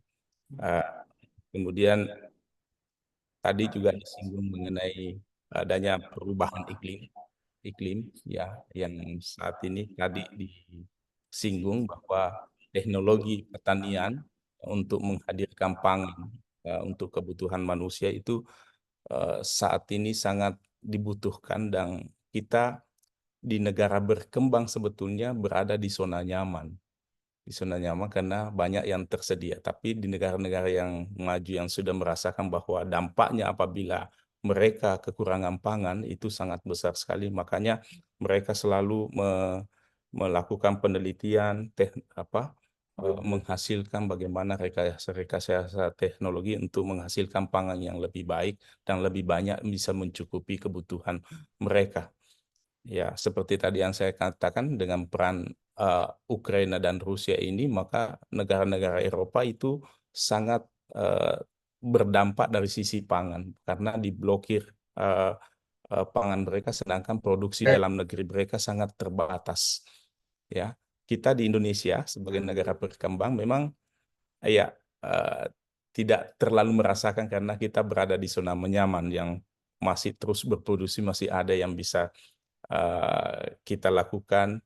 Nah, tetapi bagaimana seandainya pangan kita itu ke depannya semakin berkurang, apalagi lahan-lahan pertanian sekarang semakin berkurang dengan adanya pembangunan properti dan sebagainya mengambil lahan pertanian itu, sehingga semakin lama semakin pangan kita semakin merosot produksinya dan tidak mampu memenuhi kebutuhan pangan nasional sehingga harus mengimpor beras dari luar negeri. Nah, ini harus menjadi perhatian karena kalau kita tergantung dengan negara lain, kita akan bisa didikte oleh negara lain. Kemudian tadi negara maju, ya memang negara maju lebih banyak melakukan penelitian untuk kemajuan negaranya ya. Jadi kita dengan contohnya misalnya laporan ini dilakukan di negara-negara Eropa dan negara Amerika untuk menunjukkan kepada kita semua, memberitahukan kepada semua kita bahwa kedepannya akan seperti ini. Ya, terkait yang disampaikan tadi pertanyaan bagaimana ASN apa yang bisa dilakukan, saya kira terjawab oleh tadi penjelasan Pak Aris ya, Pak Aris Fausan yang mengatakan bahwa apa yang kita harus bangun adalah yang pertama adalah integritas. Integritas adalah prinsip dasar kehidupan di mana semua orang akan mencari integritas, kejujuran ini. Karena itu adalah prinsip dasar kehidupan. Lalu kemudian yang kedua adalah learning agility. Ya, kecepatan, kelincahan dalam mencari ilmu, belajar ya dan melakukan pengembangan diri, agility ya. Siapa yang cepat itu yang akan menguasai dunia. Nah, seperti itulah. Ya, sebetulnya semua negara berubah. Semua mulai perubahan, tapi ada negara yang perubahannya lebih cepat sehingga dia yang bisa mengambil momentum itu untuk kepentingan negaranya. Ya, makanya kita di Indonesia ini dipacu bisa lebih cepat. Ya, dengan apa? Dengan penguasaan teknologi. Salah satunya. Kemudian berpikir analisis. Ya, tadi sudah saya sampaikan di penjelasan saya, salah satu pekerjaan yang paling dibutuhkan di masa yang akan datang adalah pekerjaan yang bersifat analitis. Ya, big data analisis itu adalah satu kemampuan yang dibutuhkan di masa yang akan datang. Lalu kemudian kompetensi kedua, yang keempat adalah kerja keras. Jadi kita ASN harus bisa bekerja keras supaya tidak ketinggalan dari negara-negara. Kemudian ya saya kira itu tambahan saya. Mungkin ada yang bisa menambahkan atau memberikan. Pak Daus, ini ada dari Kumham nih, ada Pak Sopi Ahyar. Ya, Kumham Jakarta ini ya? Iya, di Oh Gandul. ya. Ya, baik. Silakan Pak Sopi. Terima kasih telah bergabung bersama kami. Ada tambahannya atau feedbacknya, silakan. Terima kasih Pak Firdaus dan Mbak Mailita. Sekedar memberikan pendapat mungkin ya Bu, bahwa terkait ASN dan AI dan pengembangan kompetensi sebenarnya saya menitik beratkan ini adalah bahwa erat kaitannya dengan kompetensi yang harus dimiliki oleh literasi digital, di mana literasi digitalnya terdapat 4, di mana itu digital skill, culture, safety, dan juga etik. Nah, 4 ini sebenarnya yang harus dikuatkan dulu di ASN dalam menghadapi AI ini dulu. Karena kalau kita sendiri pimpinannya masih tidak mengerti teknologi, pengembangan kompetensi skill IT kepada pegawainya juga belum ada atau rendah sekali pelatihan-pelatihannya.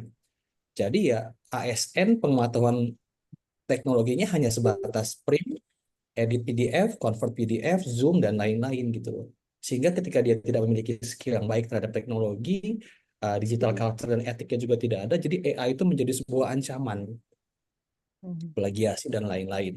Sehingga AI terkesan sebagai sebuah hal yang membahayakan, tapi kita berpikir itu bahaya, tapi kita nggak punya cara untuk membuat dia tidak berbahaya bagi kita gitu loh.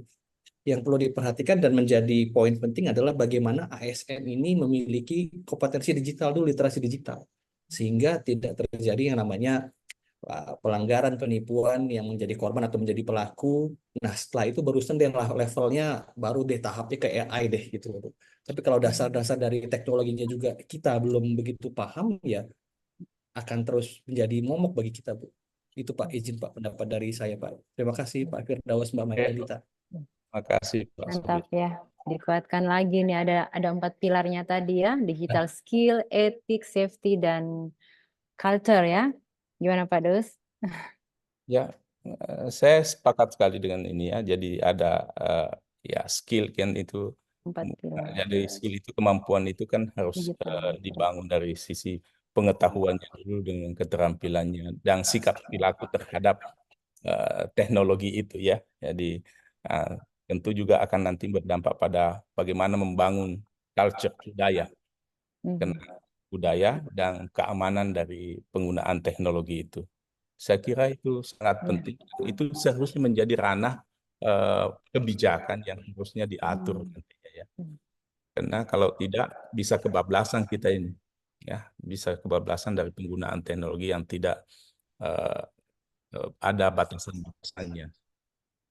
Oke, terima kasih atas Terima kasih Pak Sofi Ahyar ya, mantap ya. Saya Ini mengingatkan tertarik saya dengan dengan materi ini kemarin ya, materi Latsar ya. Oke, ada lagi Pak Daus nih, terakhir mungkin ya, dari Provinsi Jawa Barat. Wah, Pak Eko Dianto. Terima Ya, kasih Pak Eko. Dari selamat. mana nih Pak, Provinsi Jawa Baratnya? Ya, saya kebetulan di Dinas Infrastruktur. Perkenalkan, saya Eko Kusdianto di Dinas Infrastruktur, Pak, di Dinas Bina Marga dan Penataan Ruang. Saya Oke. senang sekali bisa bergabung dengan orang-orang hebat di sini, Pak Firdaus, Mbak Meldita gitu ya. Saya ingin berbagi Ya. pandangan juga gitu ya. Saya ingin menyoroti masalah sebetulnya ya kalau dalam ranah kita di ASN gitu ya. CPNS kita atau ketiga kita sekarang tuh kan kita digempur habis-habisan oleh generasi zilenial gitu ya. Jadi bahkan sekarang sudah ada apa istilahnya bahwa mereka adalah generasi strawberry gitu. Kenapa disebut generasi strawberry gitu ya? Karena mudah lembek gitu. Apa yang lembeknya itu? Emotional questionnya, spiritual question. Jadi saya sangat menyayangkan gitu hal-hal semacam ini ya. Karena begini, pondasinya itu adalah dari spiritual emosional dulu. Karena begini, kita ini generasi milenial atau zilenial ini kemarin juga CPNS yang baru kita rekrut begitu ya. Waktu kita terima aja kan kita terkena imbasnya COVID. Jadi mereka adalah generasi Zoom meeting gitu ya. Kalau mungkin zaman-zaman saya yang baby boomers gitu ya, Pak Firdaus ya, kita ditempa dengan pendidikan pelatihan yang 1 bulan gitu ya. Dan kita dikarantina, diasramakan, betapa beratnya. Bahkan sampai saya pribadi di Jawa Barat ada tanda kutip mungkin wajib militer juga, kita ikut dengan infanteri segala macam. Bahwa itulah yang membuat mental zaman kita dulu kuat sekali gitu ya. Jadi tidak ada itu titipan-titipan siapapun itu, bukan pejabat apa digembleng oleh TNI gitu ya selama beberapa hari, dan itu yang membuat mental kita zaman VUCA seperti ini kita juga masih bisa menghadapi itu gitu. Jadi saya pikir juga abdi negara kita ini urusan emotional quotient gitu ya, spiritual kalau saya mengambil istilahnya di SQ di Pak Ar Ginanjar tuh ya, saya pikir juga ini juga hal yang penting gitu. Jadi itu adalah fondasi yang paling utama gitu. Karena gini ya, kalau sekarang lihat teknologi kita kan ada AI gitu ya. Ya Google AI bisa mengajarkan teknologi tapi tidak bisa mengajarkan akhlak gitu Pak Firdaus ya. Jadi Ya, saya ya. pikir juga ini menjadi tantangan bagi kita di pemerintahan bagaimana nanti mencetak itu generasi-generasi yang CPNS, yang PNS nanti yang memang akan didominasi oleh generasi-generasi yang zilenial atau milenial gitu ya. Bagaimana nanti tantangan pemerintahan ke depan begitu. Bagaimana nanti tadi ya mungkin tidak semua juga bisa digeneralisasi bahwa semua orang akan digantikan oleh robot. Contohnya di saya pribadi gitu ya, di Dinas Bina Marga Penataan Ruang yang notabene infrastruktur. Ketika ada longsor, ketika ada bencana alam, yang force major tidak juga bisa diselesaikan di Zoom meeting begitu ya. Kira-kira Pak Firdaus. Ya. Karena kita juga membutuhkan talenta operator alat berat gitu ya, orang-orang yang betul-betul Iya. teknis untuk bagaimana memikirkan pengabdian ini, bagaimana ketika sudah ada korban yang tertimbun longsoran gitu ya, itu juga mungkin di sisi penggunaan IT-nya bukan IT informasi teknologi secara komunikasi, tetapi memang dalam penerapan alat-alat berat gitu ya, kita juga butuh berkolaborasi gitu dengan pihak-pihak yang terkait dengan ini. Mungkin itu saja mungkin ya Pak Firdaus. Terima kasih Jawa Barat sudah diberikan kesempatan untuk berdiskusi di sini. Mbak Makasih Pak Eko. Lita, Ya, salam terima semua kasih saya di Jawa Pak Barat Eko. untuk rekan-rekan. Ya, saya kira makasih Pak Eko ya kita membuka pikiran kita ke juga masa lalu bahwa kita ini beda generasi anak-anak sekarang ini. Jadi kita ini betul-betul ditempa untuk secara spiritual saja dulu kita belajar misalnya belajar ngaji itu betul-betul ditempa luar biasa ya dari guru ngaji. Tidak seperti saat ini. Sekarang makanya anak-anak saat ini ya apa maunya itu yang mau diikuti dan kalau dia tidak suka ya dia bilang langsung tidak suka. Kalau kita harus, kalau dulu harus. Etika juga dibangun itu harus. Jadi makanya kita itu sangat apa istilahnya sopan kepada guru, beretika pada guru. Kita tahu sekali bagaimana kita dididik oleh guru. Tapi anak-anak sekarang ya, saya baru tadi ada generasi stroberi ya, luar biasa ya. Generasi manis-manis asem kayaknya itu ya Pak Daus ya. Ya, saya kira itu ya Ya. penting sekali untuk tetap membangun spiritualisme dengan emosional itu ya, yang itu kadang kurang disentuh oleh teknologi. Bahkan teknologi lebih besar pada menyentuh pada aspek kognitif. Ya, tetapi dengan teknologi juga tentu memungkinkan juga untuk bisa memberikan pengetahuan ya skill terkait dengan spiritual dan emosional. Ya. Tetapi tidak sama ketika sentuhannya secara langsung klasikal ya. Ada hal-hal yang kurang ketika kita bersentuhan hanya dengan teknologi dibandingkan dengan secara langsung. Sama Ya. dengan saya merasa lebih nyaman ketika menemui orang secara langsung karena saya bisa belajar dan memahami emosionalnya secara langsung ketimbang melalui komunikasi teknologi, hanya melalui WA atau melalui telepon. Itu saya rasa ada yang hilang dari Iya. sentuhan aspek etika dan emosional. Terima kasih Pak atas Ya, Pak Daus. Ya, menarik ya Bapak Ibu ya. Bapak Ibu kalau ingat di tahun 2022 lalu ada film anak-anak dengan judul Megan. Kalau ada yang pernah nonton, film Megan ini memberikan kita salah satu contoh bahwa si anak ini dicarikan teman bermain. Akhirnya dibuatkanlah tantenya itu bisa membuat boneka yang mirip manusia yang bisa menemaninya. Nah, di akhir film tersebut terlihat karena, nah ini tadi ya kaitan dengan apa yang disampaikan oleh Pak Eko, karena boneka ini, Megan ini adalah robot, jadi unsur emosionalnya belum bisa diinsert ya.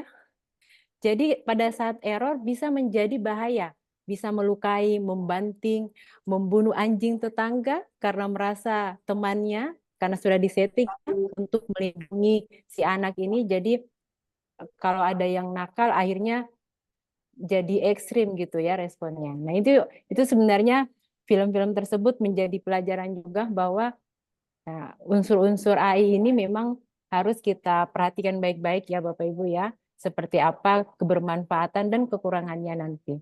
Oke. Baik, terima kasih Bapak Ibu. Sepertinya waktunya juga sudah cukup sebelum kita akhiri. Tapi di sini ada beberapa pertanyaan juga sebenarnya di dalam kolom chat ya, Pak Daus. Ya, Ya, ada bagaimana pengaruh AI dengan ASN ke depannya? Karena kita sebagai ASN banyak yang berkecimpung dengan administrasi. Ini dari Tarakan ya. Nah, sepertinya tadi udah dijawab ya Pak Daus ya, Bu Marlina ya. Oke, ada masukan-masukan sebaiknya bisa dilakukan setelah jam kerja. Ya boleh lah nanti dipertimbangkan ya Pak Awaludin. Nah, lanjut ini Bapak Ibu, kami ingin mengucapkan terima kasih kepada para peserta yang sudah join bersama kami ada juga dari Lemhanas RI, terima kasih banyak, ada dari Kemenkumham, dari Setjen, PPDT, Kemendes ya, Kementerian Desa, ada dari LAN RI Pusat, Provinsi Lampung, Jawa Barat, Sulawesi Barat, Papua Barat, Bandung, Ogan Hilir, Jambi. Wah, banyak sekali. Terima kasih Tojo Una-Una, Mamuju, Polman, Luwu, Pare-Pare, Wajo, yang paling dekat juga ada Pangkep ya. Terima kasih Bapak Ibu semua sudah bergabung bersama kami. Di sini adalah sesi sharing kita bersama, bagaimana kita menguatkan kompetensi kita, sharing, saling mengingatkan bagaimana tantangan-tantangan ke depan nanti. Baik, dari kami terima kasih banyak atas waktunya. Jangan lupa besok ada sesi sharing buku juga atau annual report juga yang lebih menarik lagi. Mohon teman-teman tetap stay tune sampai hari Sabtu ke depan bersama kami dari Puslatbang KMP. Terima kasih Bapak Ibu atas waktunya. Kami dari Lembaga Administrasi Negara mengucapkan banyak terima kasih. Masukan dan feedback-nya nanti akan kita lakukan baik-baik ya. Nah, untuk ada di kolom chat Bapak Ibu sudah bisa diakses link untuk materi yang untuk hari ini dan ada daftar hadir serta yang akan terkoneksi dengan sertifikat untuk hari ini. Jadi Bapak Ibu, hari ini kita bisa mendapatkan satu pengembangan kompetensi dalam sesi 3JP ya. Ya lumayan nih, meskipun saat ini sudah tidak dibatasi untuk jam pelajaran pengembangan kompetensinya. Baik, terima kasih Bapak Ibu. Sepertinya kita bisa foto bersama dulu ya sebelum kita keluar dari meeting room ini, Bapak Ibu. terima kasih Mas Posan. Share-nya Ya. ada ini artikel Mas Posan ini. Ya, Ya, oh Pak. iya ada. Saya kita punya wawasan ini. Saling berbagi. Terima kasih banyak Bapak Ibu ya. Ya. Saya sedikit capture dulu yang bisa tercapture Bapak Ibu. Saya hitung ya. Mungkin bisa di-unpin aja ini ya. Biar kita bisa masuk semua.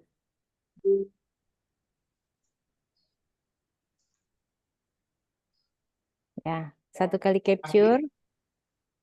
Saya hitung 1.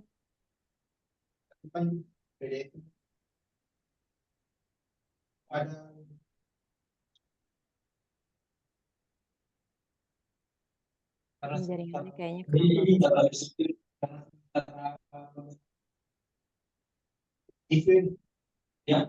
1, 2, 3. Ya. Baik Bapak Ibu, terima kasih banyak. Selamat siang. Assalamualaikum warahmatullahi wabarakatuh. Sampai ketemu besok. Masih kok? Ada Waalaikumsalam warahmatullahi wabarakatuh. Baik, terima kasih banyak kami round of applause untuk Kamelita dan Pak Firdaus Safrid sebagai narasumber kita ya pada pagi hari ini di kelas pertama sesi Pekan Belajar ASN Born Bankom 0 Rupiah untuk negeri. Baik, Bapak dan Ibu, pertemuan kita tidak berakhir pada hari ini ya. Di layarnya sudah bisa terlihat kita punya 6 kelas untuk pekan ini. Masih ada pertemuan sampai hari Sabtu nanti. Di kolom chat juga sudah kami sebarkan flyernya. Silakan diteruskan kepada rekan kerja, teman-teman sesama ASN untuk mengikuti kelas-kelas lainnya tentu saja dengan pembicara ataupun yang akan memberikan insight dan talking points sesuai dengan topik-topik yang sudah kita persiapkan. Terima kasih banyak untuk hari ini. Selamat melanjutkan aktivitas. Sukses selalu dan bersama Lembaga Administrasi Negara kita tetap menjadi ASN terbaik. Saya tutup ya sesi untuk hari pertama di Pekan ASN Belajar ini. Wassalamualaikum warahmatullahi wabarakatuh. Selamat pagi. Oke, jadi selesai ini Pak. Apa aja Pak sih? Aku daftar pengalaman daftar. Oh iya. Pengalaman daftaran itu. Ya. Berapa jam lagi ya berapa jam? Hah?